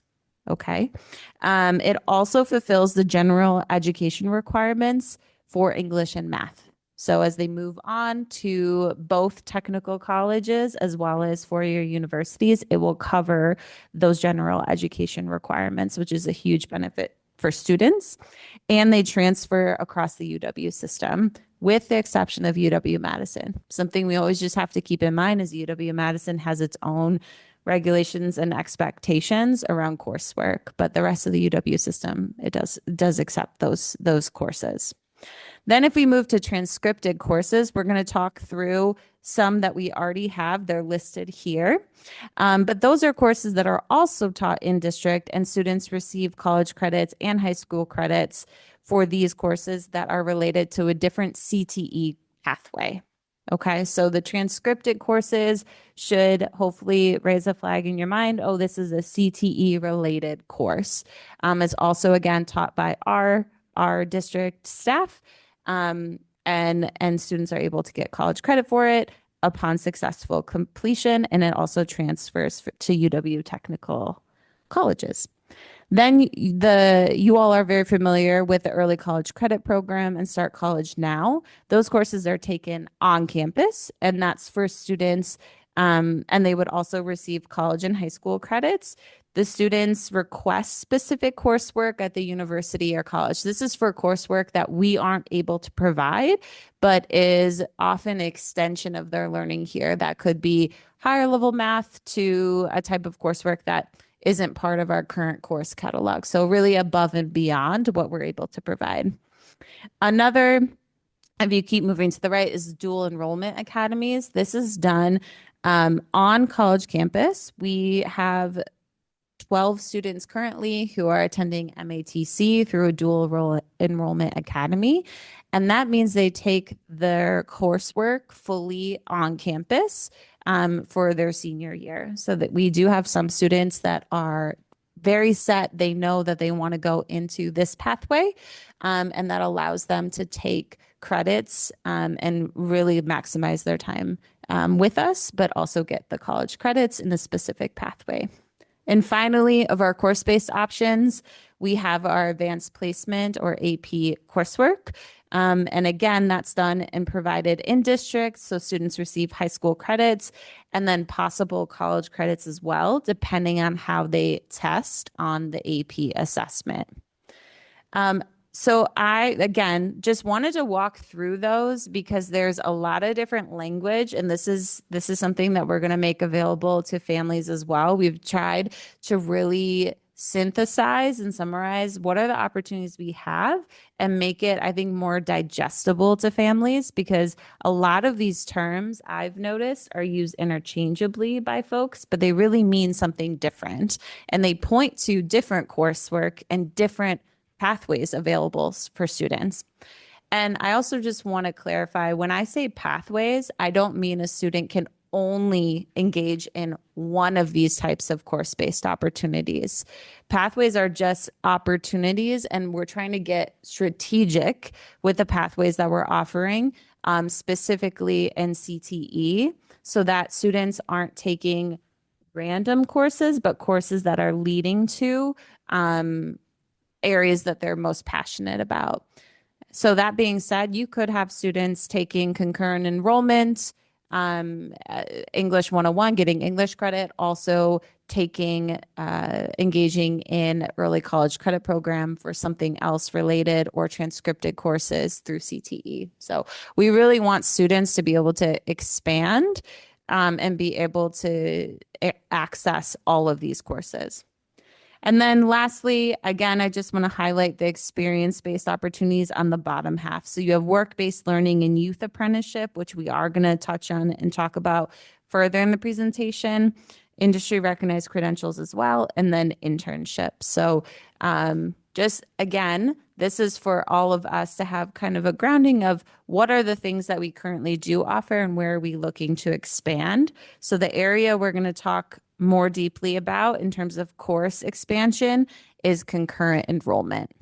So we will be talking about that later. Now I'm going to hand it off to Robert, who's going to speak through some of our current state with career and technical education clusters and pathways. Yes, thank you so much. Just for a little bit of background, because I'm just getting to know you guys and you guys are getting to know me. I'm a tech ed teacher by trade, so I get pretty excited about career and technical ed. And so sometimes I can wander with my speech. I'll try and keep it as concise as possible, but also answer as many questions at the end too. So I wanted to just give an overview of just some terminology. So you have clusters and pathways. And so clusters, what they are, if you look at that symbol on the right, that's from DPI. It allows us to be able to take the broad grouping of different careers that exist out there and try and help us to narrow our focus, since we only have so many resources, time, effort to be able to designate towards different careers. We can't teach to all careers, but we try to find some places where we can teach some soft skills and have some areas where we can hit multiple career paths in a single area. So when you look at the pathways, that narrows the focus even more. Now we're talking about sequencing our courses, so that way they lead to a particular type of career, certification, internship opportunity, those sorts of things. So that's clusters, think more broad, pathways, think more narrow. And so this next slide, if you look at the bold, those are our clusters that we currently offer here in the West Allis, West Milwaukee School District. And then the bulleted points are the pathways that follow underneath each of those clusters. And then on the next slide, just like we shared previously, these are our current transcripted courses. This is something that we want to be able to build out, because for each of our pathways, in order to be a quality pathway, and I'll talk about that more later, and we want to make sure that students have the ability to be able to get industry recognized credentials, they have access to college credit, that they get internship opportunities, some work-based learning opportunities where we can bring people in, get them onto the job site, so we can provide as much career guidance in an area of interest that they have as possible. And so part of this is academic and career planning. It naturally makes sense that career and technical ed, that's where a lot of it sits. The reality is a counselor being probably 1 to 300, it's really tough to be able to spend a whole lot of time on academic and career planning. So it really does take a lot of effort from teachers at each grade level, us being able to be intentional about what type of courses we offer, but then also access to platforms such as Zello. So we do have academic and career planning. It is an ongoing process that is supported through our coursework, internships and youth apprenticeship opportunities. We try to figure out what our students' interest, help them to maybe even utilize Zello to complete entrance inventories, and then help them to explore some different career pathways, either utilizing Zello, but also getting them into some of these courses that we offer and giving them hands-on learning opportunities to be able to build those out. So this is our current data, so our latest snapshot. So the number of students that are in advanced placement, dual enrollment, industry recognized credential, work-based learning, and youth apprenticeship. These are areas that we are strategically working towards growing each year. And I think we're putting the things in place right now that will help us to be able to do so. Youth apprenticeship, I think we had one last year. We're up to 10. We'll be up to 11 after tomorrow. And so that is something we hope to double each year. That is a great capstone opportunity for our students to be able to get some hands-on experience. And it's getting more and more broad with the Department of Workforce Development, allowing us to be able to have some really unique opportunities in each area. So look forward to expanding that further. And then these are our concentrators. So concentrators are students who take 2 or more courses in a designated pathway. And so it's neat for us to be able to see, okay, what students, what they're interested in, but then also see where they're doubling up on those courses. These numbers are very accurate. As far as a minimum enrollment, it could be higher than that in an area because you cannot, when we report this out, we cannot report more than one concentrated area. So some students might be taking double courses in family and consumer science. They also might be doing that in a business course too. But we have to end up selecting one or the other when we report to the state. And so when we look at this data, it's actually higher than that in those areas. So which is really neat that students are taking advantage of multiple courses in designated pathways. And then we're trying to rev up communication efforts. And part of what we're going to be able to share today is an effort in doing so. As we're trying to narrow in what our strategic plan looks like for the next 1, 2 to 3 to 5 years for career and technical ed. We want to be able to build out a website that demonstrates that. As I shared before, I think for me as a parent, I have 5 children myself. Each one of them is uniquely different. And I love being able to hear about the things they're interested in. And then for me as an educator, I also try to figure out, okay, how do I take what you're interested in and be able to see what offerings are here and see how we can grow some passion in those things and some direction. We will try to utilize a website to do that. So, and see what our programming looks like to help answer those questions. So that is a work in progress. We're gathering some different things, but hoping that here in the next couple months, we can start to build that out as we get more clarity as to what to the next 1 to 2 to 3 to 5 years look like. We've also started the youth apprenticeship spotlights. You may have seen those on Facebook. We've been posting those also for our current students that are in a youth apprenticeship, just trying to get that message out to people. We've done some video spotlights. We're going to be doing an automotive one here again pretty soon. So the comms department has been amazing in helping us out with that. And then our academic career planning lessons. So we utilize Zello to be able to do some interest inventories for students, but then there's also activities if students do choose to take advantage of it. It's really good exploration into careers, and you're going to be able to get an idea of what kind of things you might be interested in. We have sent that home to families so that way students and families can talk and discuss through those things. And then here, one of my ambitious goals are as we build out this youth apprenticeship and as we build our community relationship with different industry leaders, we'd like to be able to build a clearinghouse essentially where I can have interested employers, interested students be able to give me some basic information in each of these sites, and then I can help play matchmaker and helping to expand our youth apprenticeship opportunities because oftentimes people want to be able to help out. They just don't know how yet. And so we want to be able to build some clarity around that too. So those are some goals we have. All right. So next, we're going to talk through the immediate horizon. So in the next year, we really have 4 big areas that we are looking to take action on. And again, aligning with the concurrent enrollment work and expanding that. And then moving towards our CTE And having right now, we're in the process of a comprehensive local needs assessment, and that's going to really springboard a lot of the work that's to come around CTE. Robert's going to speak more about that as he's been deep in the work of that. So I'm going to hand it next to Emma, who is going to talk through our first course, concurrent enrollment course that we are going to seek approval for at a later date. Hi, everyone. So English 101, Introduction to College Writing. This is the first course that we are hoping to seek approval for. This is a concurrent enrollment college credit course taught by a WAWM high school teacher, but they will be earning college credit through UWM upon a successful completion of a 70%. This is one of those courses that transfers across the entire UW system with the exception of Madison. And so this course fills a few needs that our district has. First, it fills a foundational skill gap.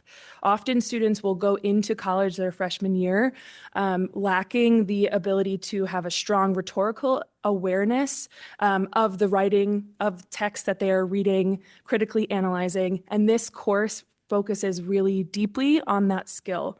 It also focuses on the writing process, not just about completing a 5-paragraph essay, but really about what does the revision process look like when we're analyzing a text. This opportunity also creates equitable college level access for students who might not see themselves or attempt an AP course.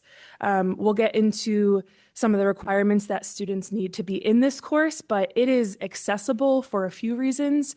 And one is we'll start it as a 1-year course. So it's taking that 1 semester college course and expanding it, which allows more students to see themselves successful in that college environment. It also strengthens our college readiness, especially when we're talking about digital tools, AI, and how students are going to inevitably have to navigate that when they enter college or their next post-secondary decision. And it enhances our own competitiveness. A lot of districts surrounding us are already offering something similar. And so this will help us expand those opportunities and be on a similar page as other districts. And it provides a low-cost pathway. So the district cost per student would be $345. And if a student were to go into college to take English 101, it would cost them around $1,600. So this is a huge savings for them as well. So for our immediate horizon for the 26-27 school year, our vision would be to have 1 section offered at Central, 1 section offered at Hale, strategically scheduled so that in the beginning and the end of the day, so that DOD-Key students could also co-enroll in this as well. It would be approximately 25 students per site, 50 students total, and it would be taught by a current English teacher. No new hires are required. We have a few teachers who are able to, they have enough graduate credits that they would be able to teach this course in the fall. Teacher training and support looks like 2 days of training in the summer. UWM compensates those teachers for that training. They focus on how to make sure that the rigor of college is still within the high school classroom. And so the support that those teachers get is they will have a mentor teacher from UWM assigned to them that will be able to support them throughout the school year. So that professor will come in, they will observe the teacher, they will support them with giving them feedback, making sure that everything that the students are producing is at that high caliber. And so our primary enrollment group for year 1 would be students who are currently in American literature, and they will be seniors next year. Students with a 2.75 GPA or higher, or students recommended by a teacher. Those are the 2 UWM requirements. And then lastly, it would be students who plan to attend UWM or another UWM system so that we know they will absolutely be able to transfer those credits to the university of their choice once they graduate from us. And this last slide here around English 101 is just kind of the vision after next year. And so those teachers that would be approved, that are going to hopefully be approved, they could kind of expand the way that they teach this course. So they could have one section of English 101 that lasts over the whole year. That could be for students who maybe need that additional support in the reading of that college level text. Still accessible, but they get a little bit more time. They could also then teach another section where one set of students would earn English 101 credit in the fall of their senior year, and then they would be able to earn English 102 credit in the spring, and they would be totally done, if they're not an English major, with their English gen ed credits by the time they graduate from us. So in the 27-28 school year, it would be a minimum of 100 students at each high school earning college credit.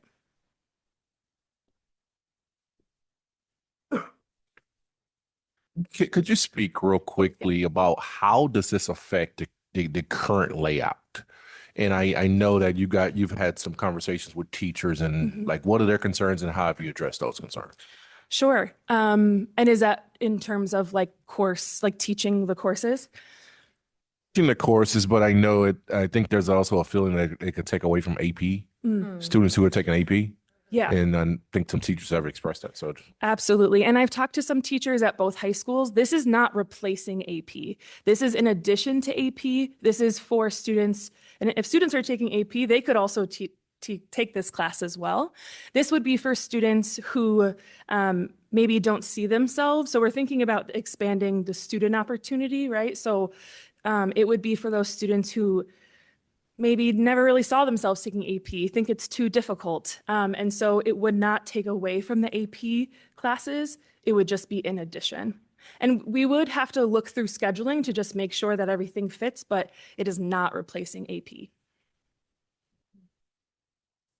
I forgot I had one more slide, which is this is just an example communication that could go home to parents and guardians around English 101.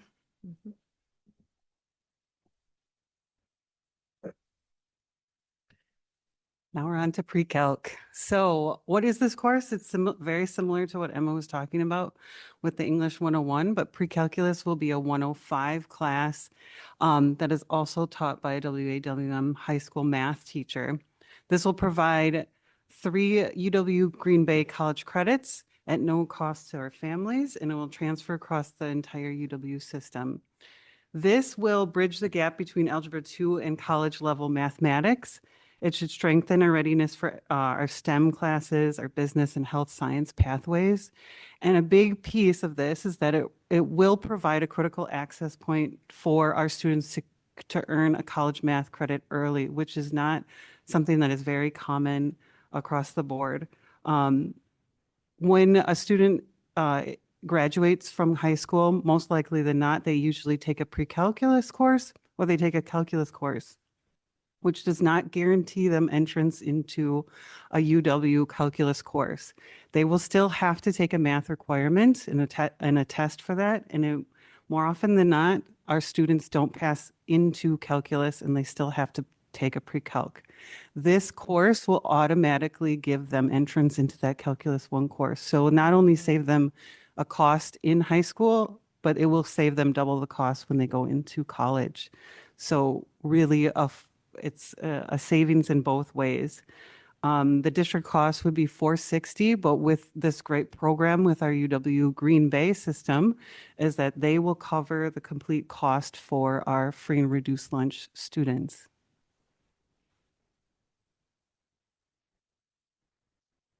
So one section at Central and also one section at Hale, so similar to our English one. No new hires are needed. The one difference is that currently we don't have any teachers that qualify for it because the math is a little bit more strict. Those 18 credits have to be in grad level mathematics courses, but the UW Green Bay system will allow our teachers to go back to school, and they will cover that tuition for them to go back to school to earn those 18 credits. And so they will be able to concurrently teach that course here at West Dallas while they're attending a university themselves. The primary enrollment group that we would love to see is our students currently enrolled in Algebra 2 with trigonometry, so our incoming seniors, and those the only requirement from the university is a B+ or higher in that course.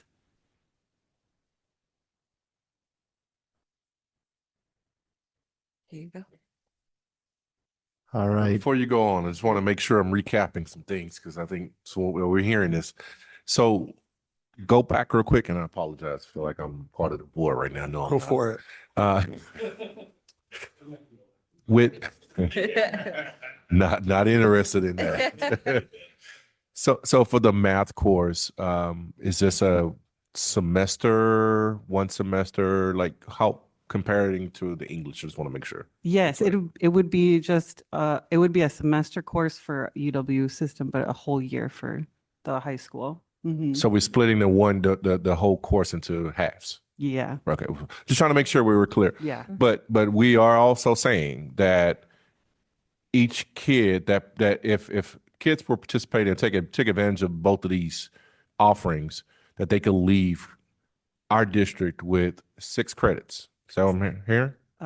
Seven actually credits because 7 4 for credits, math. yeah. Mhm. Yes. 7 credits for English and for math, correct? Mhm. And that's really the first year of math, correct? I'm just trying to make sure I'm Yeah. just saying it out there just to put it in perspective. To emphasize, secondary institutions require an English and a math Correct. requirement. English is a 102 and a math is at a minimum a 105. This would cover not only that math, but it would cover the English as well if they took both, that they would not have to take any general ed courses. They would go right into their major. Correct. That's what I wanted to bring out of this. Thank you. I also, oh, go ahead. I just want to reinforce one point that they brought up, which is the important part about concurrent enrollment is that it's done and taught by our teachers who know our students, who know how to work with high school students really well. And it's taught on campus, so you remove any transportation barriers, and it will be at no cost to students. Now, that's something that years from now, we may have to have more conversations around how are we going to fund this if we, want to go and continue to expand in these areas. But for now, this is like feasible and sustainable for us as a system to offer to students. And so, again, just want to highlight some of those big points of why concurrent enrollment is so impactful and truly accessible to all of our students. President Burns, did you want to? Sure, thank you. I actually, since we went through these 2 courses here, I wanted to pause so that the board can ask a few questions before we go into more. Mr. Lee? I have a loud voice. It'll pick up the on mic. How can students, so I know we're not approving these classes, but so students are picking courses now. Correct. Or already have picked courses. They already have. So how would they be able, if we approve these courses in 3 weeks' time, how would they be able to go back and say, oh, well, I want this instead of that? And we know how hard it is to move schedules around at this point. Yep. Well, the good thing is while students have selected courses, schedules have not been made. So we've had preliminary conversations with leaders and teacher teams around, we really don't want to wait on offering this to students, but we also want to make sure we get it right and ensure that our teachers have the support they need to be successful in year 1, which is why we talked a lot about year 1 implementation and having specific cohorts at both high schools, as well as inviting in our key students to be part of those cohorts. So what it would look like is, because there are some university requirements, we talked with our principals around like which courses, which students do you think would this course make sense to be in year 1? And then we pulled a list of students that are current juniors that would be available. These opportunities would be available based on the GPA or teacher recommendation. So to answer your question, Mr. Lee, it will be done in teacher teams at the high schools, looking at what students are eligible. Are there any students outside of that we would have teacher recommendation? That's only an option for English. So again, it's working through the requirements of the university. And then from there, reaching out to those students and families and saying, hey, this is something you're available, an option available. You're originally scheduled for world literature as a senior, but we have this new opportunity with English 101 that we think you would be great for. are you comfortable with making that shift? So it will be more work this spring. Mhm. And then moving into next year, it'll be rolled in with course selection, Mhm. which is the ideal so that, right, it's available again to all of our students. So it will be a little bit more work on our end this year in collaboration with school leaders. Okay. My second question was, you can have the best courses in the world, but you need some very specific teachers to teach these. And once you get those specific teachers, how do we keep them? Yeah. So they don't go somewhere else to teach it. I hear you. A few things. One is what's in our control. One, we already have incredible staff in our English department team. Two of which who have already taught this course previously. So that's really exciting and encouraging. We have people that have experience teaching it. In terms of, I think part of the concurrent enrollment benefit is retention, in that, especially on the math side, we could support teachers through introducing this pathway in partnership with UW Green Bay in getting 18 credits towards a master's that they then will need to teach the course, yes, but it's also professional advancement for them. To speak to your latter point, how do we keep them? I mean, I think what's again within our control is like wrapping around a lot of support. So when we've talked with teacher teams preliminarily about this, it's making sure that they're not out there having 3 different preps or 4 different preps. So ensuring that if they're teaching this course, they might teach one other course. So it's something that's doable and manageable for their schedule. It's also having the mentorship. I can't speak more highly enough about Emma and Alicia and what they've added to our secondary in terms of they both have expertise. Emma has taught English 101 before. Alicia has also just phenomenal mathematician and able to translate that to staff. So I think part of it is the support and the strategic implementation to not overwhelm the system, to make sure we don't want to also set up students for failure. We want them to be successful in these courses so that they can see themselves as, oh, I can do college level work. Maybe there is some different opportunities available for me that I didn't think were there before. So I'm glad you were thinking about it. I'm more looking at the math side of things because that 18 credits is not a small thing to get for free for a staff member. Right. And once they have those 18 credits, they will be very, very marketable to Mhm. any district. Mhm. So that is the thing that I'm concerned about, right? I would hate to set this up and we got a teacher and then over the summer we lose that teacher because it's very difficult to then replace that staff member, right? You can't Mhm. just plug and chug any other math teacher, right? You have to find someone who's got those qualifications in order to Exactly. hold the class. So Mhm. I just think we need to think about that more holistically. I don't know if there is some sort of agreement as far as like, we do this and then you're here for 3 years or something like that to ensure that we're putting all this effort in and I would really hope that they would stay here obviously on Yeah. their own. Me too. Me too. But with that being said, we have to look out for our students, right? That's why we're doing this. Yep. And so I would really, encourage me looking at something like that to try and encourage like, hey, we want to at least be able to get 3 years or some amount of time out of your being here because you were able to go through this wonderful opportunity. And hopefully after that you stay. But if after that you need to leave, that at least then has an established program in place. Yeah. And we're able to, I just don't want to leave our students in a lurch. I've heard stories of AP classes not being able to be taught or having a substitute teacher in there for the first X amount of weeks because we Yeah. lost a staff member at the last moment. And with something like this, especially, I think that there would be a lot of interest in it in our district, but it's just harder to fill in those gaps if someone does leave suddenly. Of course. And we have had tuition reimbursement agreements. So that's something Dr. Robinson and I can explore.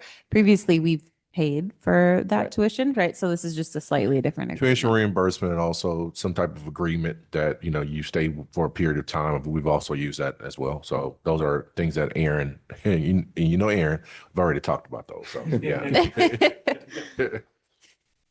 Thank you. All right. Ms. Lee.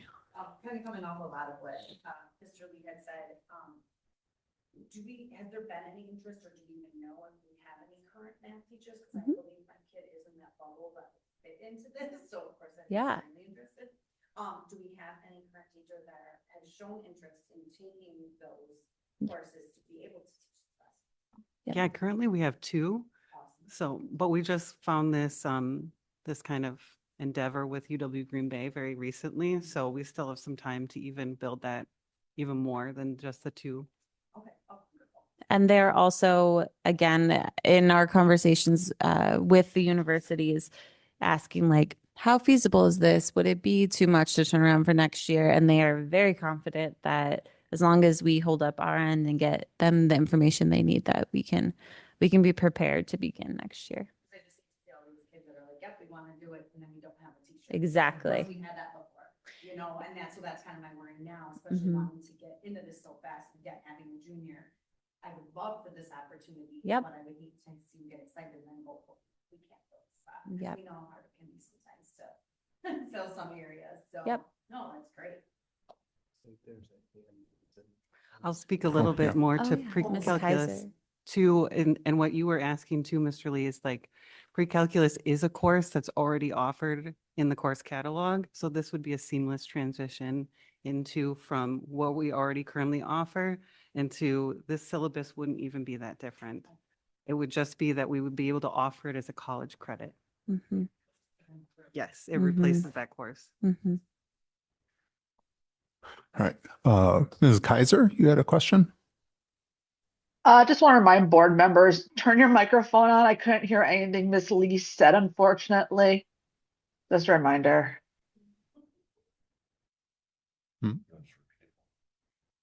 No, you can repeat it. Go ahead. Okay, I can repeat it for you, Kristen. I was just asking if we currently had any math teachers that had expressed any interest in being able to take these further courses to teach that. And we Thank do. you very much. Yeah, you bet. And we do. All right. Other questions from the board about these classes? Questions?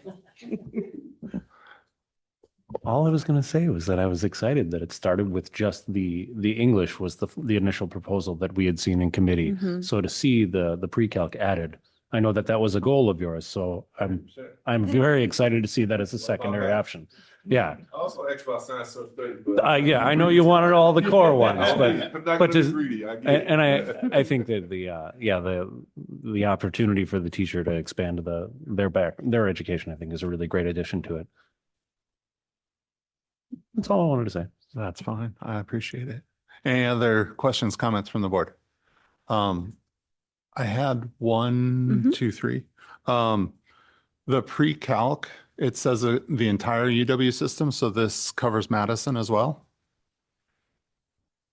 I believe it would because it is part of that 18 credit requirement. So because they are more strict on the ability to get that grad level, the teacher has that grad level, then the UW system will cover it all.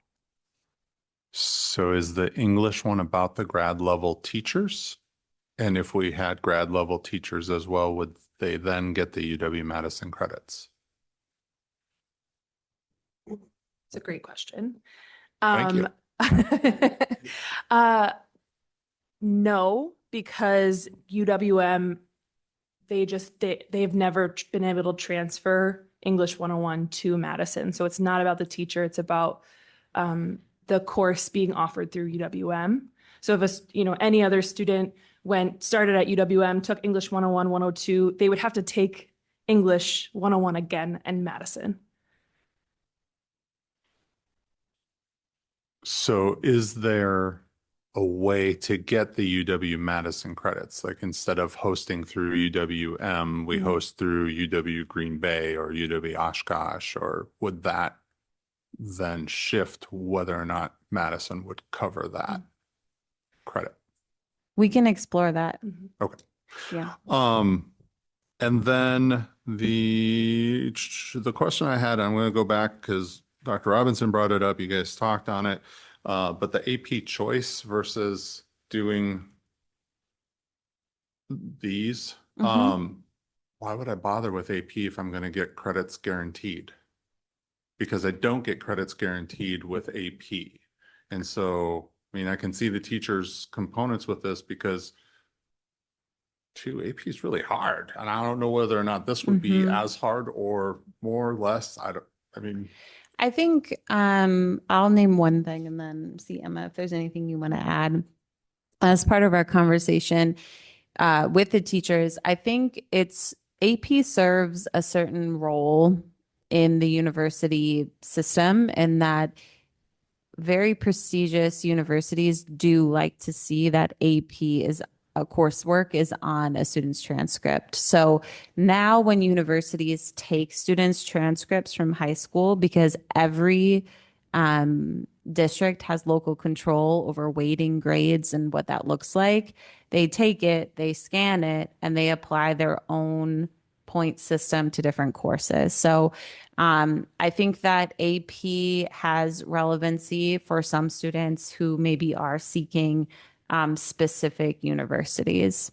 And then again, English 101 is just highly transferable and I think more accessible for more of our students. So to me, it is a benefit to have both, because we're just expanding the literal number of students who can leave us with college credit.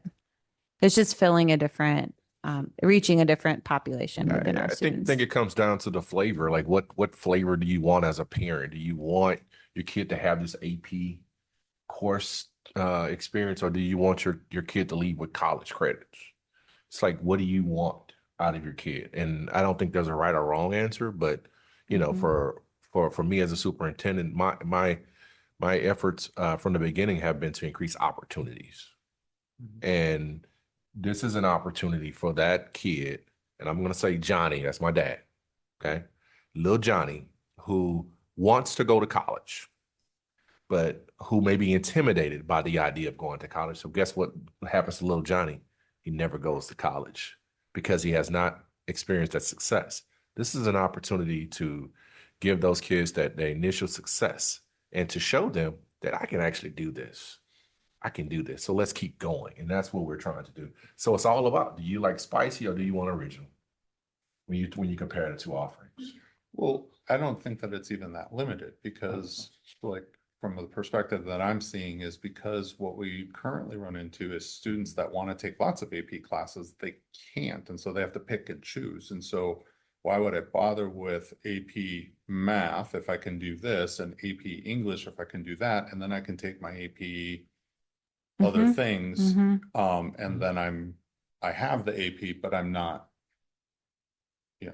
with this, and now I have my credit. So just kind of something that I'm thinking about, but also with these being college level courses, are they going to also be weighted the same as like AP? Are they going to be on the higher scale? They would be weighted. Okay. And then the last question, sorry, the schedule for the teachers that are doing this, because usually if you're running college credits, you're teaching like 3 hours a week for a class. I mean, you might be running multiple ones or whatever, but it's 3 different opportunities.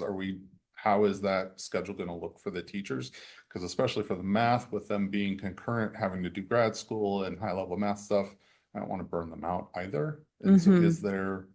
The things that we've kind of explored so far is, again, around the prep. So we have some that are teaching multiple levels. So trying to limit that as much as possible. But with doing less cohorts in year 1 implementation, they'll likely have 2 preps, right?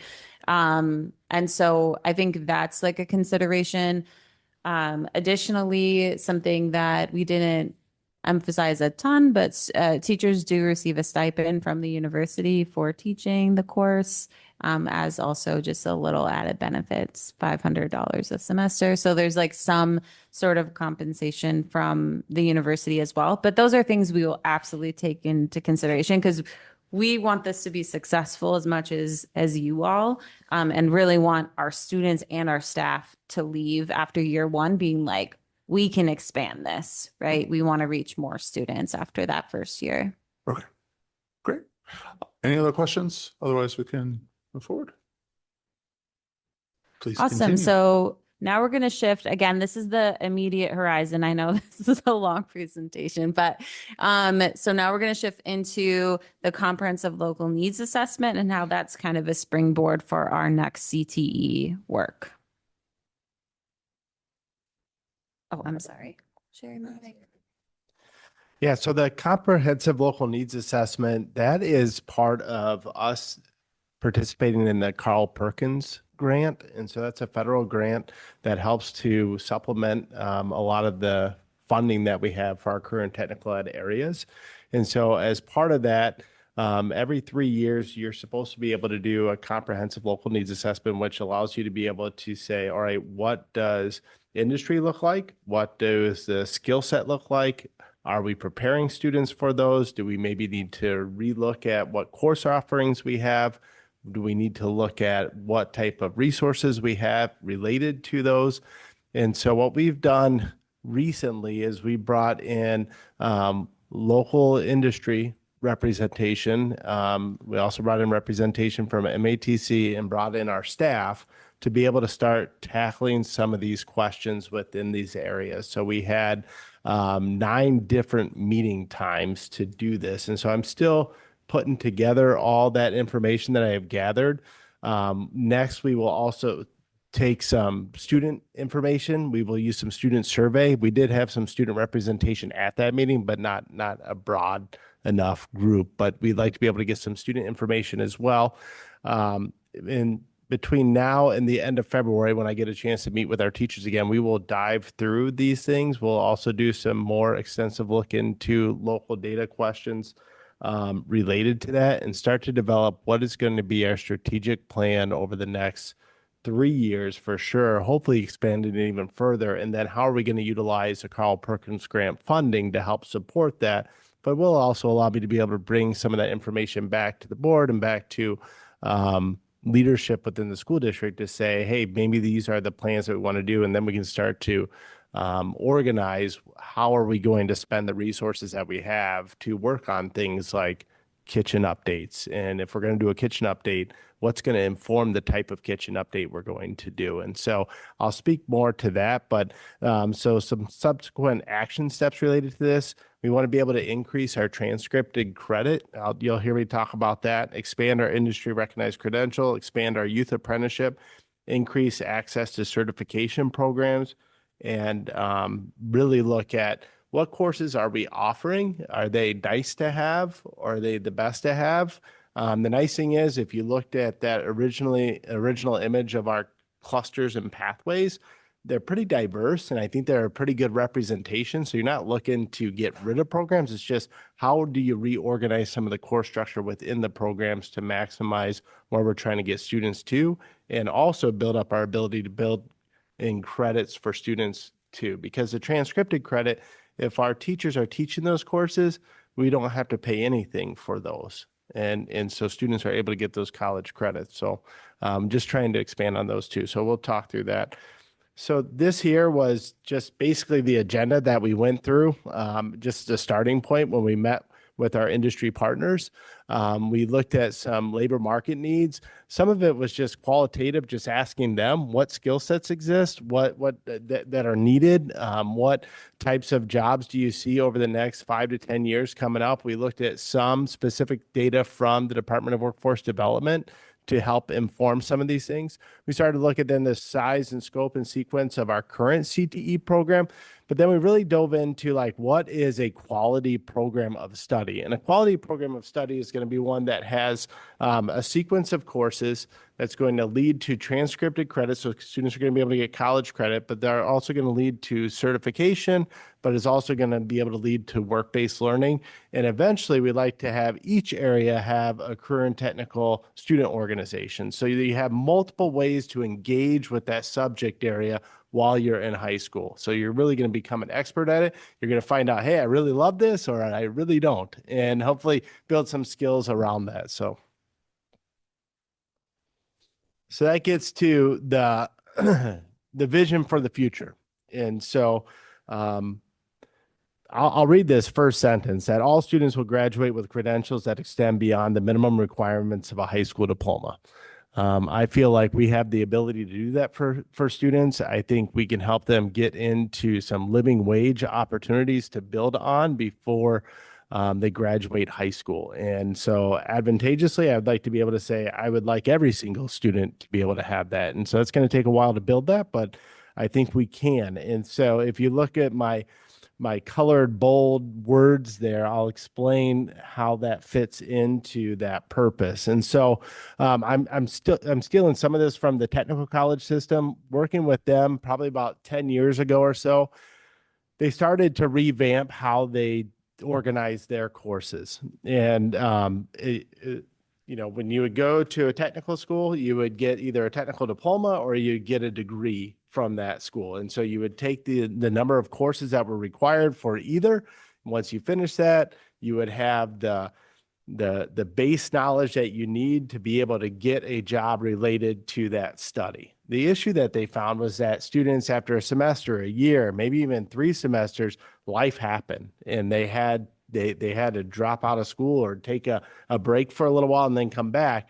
And they started to look at this and say, my goodness, if we were to just resequence our courses in a way, we could probably have built some credentialing along the way so there's on and off ramps. And so then they started to build in badges and certificates, technical diplomas, and then degrees. So each building on each other. And so when you see the transcript of dual credit, what I'm trying to do and what we're trying to entice MATC to join with us, and there's a lot of excitement at least around it, back it up into the high school. So how can we get students to get that transcripted dual credit while they're in high school and get to that badge certificate earlier and then be able to continue to build on that beyond? So even if a student doesn't go to a technical college, if I'm going to go into finance and I'm able to get some basic credentialing in finance, right, or using QuickBooks or something related to that, when I go on to a 4-year university, number one, I'm going to find out, yes, I do like that. And number two, I have a base that other people don't have. So now I have a leg up on others. So really it comes back to wanting to capture the time that we have with the students and make the best for them while we do have them. And so that's what that gets to, which really gets to, and again, I'm sorry to go on and on, but I do get excited. I told you that. When we talk about the math and the English, so many of these programs, if they can get that backs that up even further. So for us, our policy is that we will pay up to 18 credit hours for a student through Start College Now or Early College Credit Program. If we can back up to where a student can get 10 credits or so while they're with us, that doesn't count to that, and then build on that plus 18, you're talking about a student that has upwards of 30 credit hours done before they leave here within an expense that we can sustain as a school district. So just trying to figure out what can we do that builds opportunity, but also sustainability. And so what we're currently working on too, so these are these pathways that we want to be able to get out to students. So we talked about how would we advertise these things to families. Like when we talk about how can we build out a website, what you have is a number of different handouts there of just some rough ideas to begin with, but how can we make these interactive links on a website so that way you can learn more about it? How can we build in, hey, here's what employment trends are going to look like. This is how this can extend to this major or this major. And this is if you go to this school, these are the opportunities you have. But these are basically a basic handout of what we hope to accomplish, but using that same template that I had on that vision of how does it build to dual credit? How do we show where that is? How do we show where along this way you're going to get an industry recognized credential that you can make some entry level pay on? Can we get you to be a nursing assistant? Can we get you to be a dietary aide? Can we get you to be a transporter, with the hospital? I mean, part of it, we did bring Aurora in as part of our groups when we had those discussions, and we're talking about how do we build opportunities for our students, but then how do we get them into these places for youth apprenticeship so that way they're getting some hands-on experiences. And so this is just a mock-up of what that could possibly look like. But the goal and intent for me is to bring as much from that technical college level down in the industry recognized credential from our industry partners down. So that way we can get students into some higher level opportunities earlier. And then finally, this is kind of an add-on from our original presentation, but I do want to just talk about potential future partnerships that we've had. I'm going to give Dr. Robinson a lot of props here. It's been fun working together with him. He likes to build connections and wants to build opportunities for kids. And all of a sudden I get called into these meetings with these people that he just starts to set up. And so I just want to say thank you to him, because I don't want to make it sound like it's all me here. These are some opportunities that he has created. We have been talking to Habitat for Humanity. We've been talking to Aurora Healthcare, We Energies as well. And We Energies and Habitat for Humanity is more so how do we broaden exposure and access to careers in the trades? You know, we have a we don't have a building trades class. We have an advanced woods class where we have some credentialing in that, and they can get some good understanding of how woods works in construction at a basic level, but how can we get them exposed to a broader sense of that by actually getting working in a building? How can you expand that to a building trades course where for part of the day they actually go and work on a structure, so that way they're getting more than just what they're limited to in the classroom? How do we work with We Energies to be able to get students into some of these places, so that way they have access to apprenticeships that come at a premium, but us being able to get some of the students in earlier to be able to get a leg up. So those are become from some of the conversations. Aurora Healthcare, again, I think the more we bring them to the table, the ideas just start to take shape. And so we're going to try and figure out, how do we get students into a clinical observation class? How do we develop something like that? So a student says, I want to go into medicine, I don't know what to do. How do we give them like maybe an opportunity to go see 4 different people that they can shadow for a time period, but then we have a course designated towards it, so they come back, they report back on it, they do some research related to it, so they really have a strong academic and career plan for what they want to do. So when they do hit that university level, they're really focused in what they want to be able to achieve. And then lastly is the JROTC. So this is an opportunity that's just recently come up. So this is something that just looking into right now, but I wanted to bring it up as well. The Army JROTC, I'm familiar with this because when I was principal in Toma, we just started this the last 2 years. It is a program that we applied for years ago, and it took a little while, but they opened it up. This is something that they're still trying to expand. And some people meet it with mixed reactions, right? And so I just wanted to talk to it, but oftentimes people forget that from a military standpoint, for students, for access, for opportunities, it's not just going and being on the front lines, right? I mean, every single Army base is a small city. You have plumbers, you have electricians, you have diesel mechanics, you have vehicle mechanics. So there's so many different credentials that students can earn if they do decide to go into the military, that they can also come out with, but also with no debt and some money in the process too. And so it is something I think worth exploring. I do want to make sure that I'm just going to read a couple parts to it, so that way there's full transparency with this too in the discussions. But it is designed to be a student leadership program. It's not supposed to be a recruiting tool. Students are not obligated to join the military if they decide to take these courses, but it does really build a lot of the soft skills that when I was talking to our industry partners the other day, that they're looking for, regardless of what career students are going into, that they get to develop here. So if you don't mind, I'm just going to read a few of these. So while participation in JROTC does not require a military service commitment, junior ROTC cadets may qualify for advanced placement in the senior ROTC program or the active or reserve components of the armed forces. Cadets may be authorized the enlistment grade of private first class if they have completed 3 or more years of JROTC with a recommendation from the senior Army instructor, which means that they can go in, if they're part of this for 3 years, that they can enter in at a higher rank than if they were just to come in right out of high school. The program goals: improving physical fitness, remaining drug-free, thinking critically and creatively, communicating effectively, working as a team member, graduating from high school, pursuing meaningful careers, especially in the areas of science, technology, engineering, and mathematics.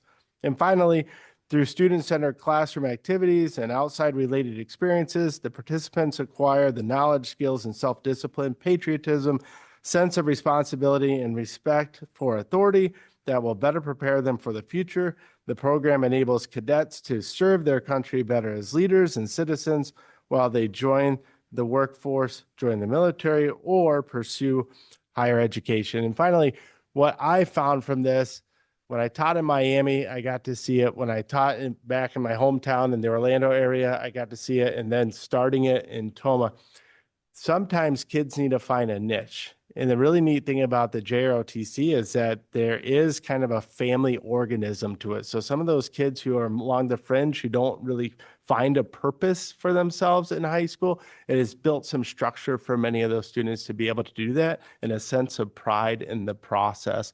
And so with that being said, I just say that because when I do the student survey, I'm going to add that as part of it, because for part of the things that students would like to see, families would like to see that maybe that we're not offering, as well as what their interests are, it's going to be embedded within that survey. So just looking for that. And then if there is a lot of interest, bringing that back for further discussion. If there's zero interest, then it is what it is.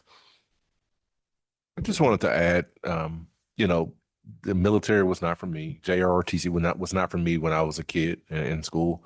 However, I had a lot of classmates who were able to go to the military because it was their choice, but that was their way out. And that was their way to get a college degree because their parents could not afford it. If military is a choice, GI Bill, these kids will have a free ride for school. We are not, trying to say that this is the way they have to go, but we have kids annually who participate in the challenge program with Wisconsin that go off for, self-discipline and motivation and direction. And they come back saying how much they've learned about themselves. And it's that same idea. We're just trying to help our kids any way we can. So just to close this out this evening, again, our goals today, which I hope that we achieved, is providing clarity on, again, our current state of affairs. So current post-secondary opportunities for students, how we're looking to accelerate that in the next year. And then that vision that Robert just shared around expanding around CTE. And then providing the overview of English 101 and our pre-calculus courses.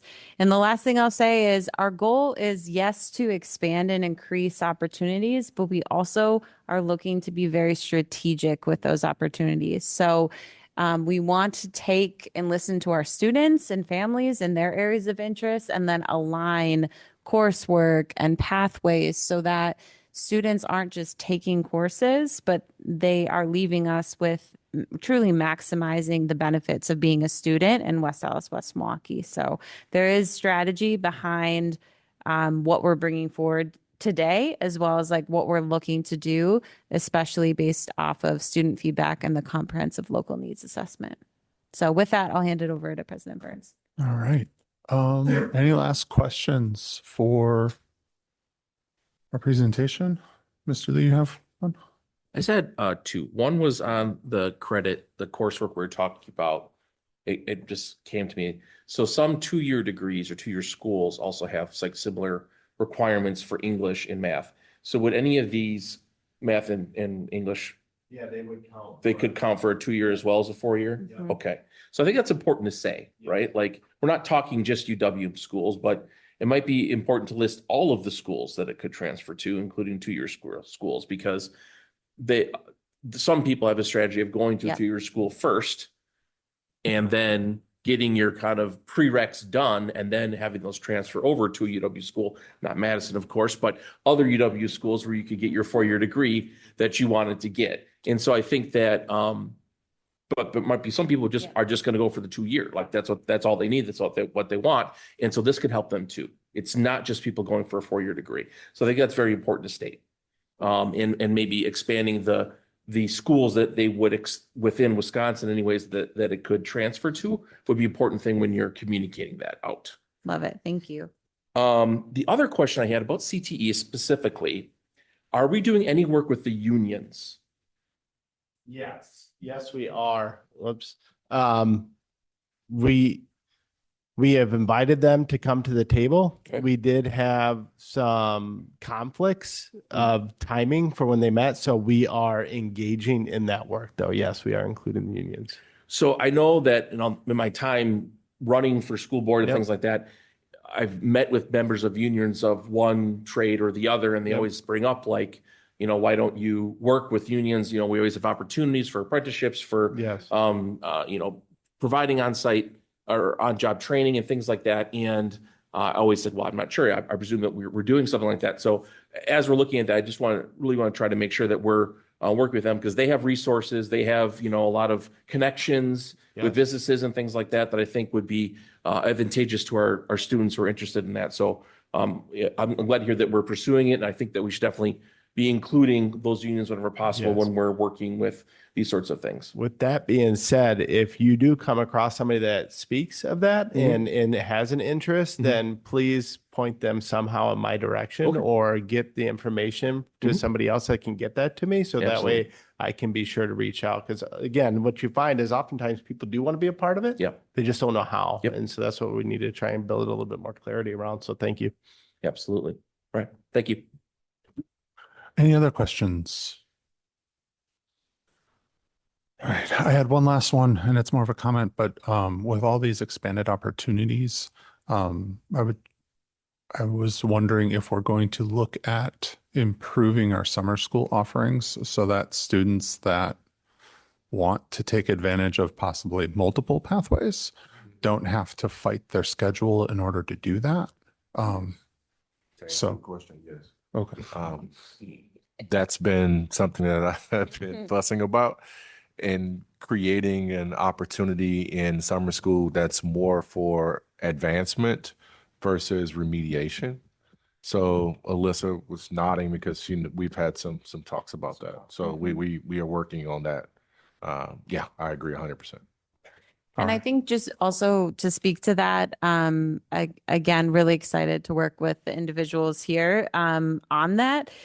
We also want to just offer things that sometimes families have to pay for. So ACT preparation, coursework, things like that aren't always accessible to everyone. And with the amazing people we have in our system, that's something that we can increase and offer too. So Awesome. Fabulous. Thank you. That's what I wanted. All right. That I think if there's nothing else, thank you so much for your time and the presentation. And then I guess with that, that brings us to the end of our agenda. Oof. I gotta find my space here. Sorry. If there's no further business and there is no objection, the meeting will be adjourned. There being no further business or objection, the meeting is adjourned. Thank you, everyone. thank you.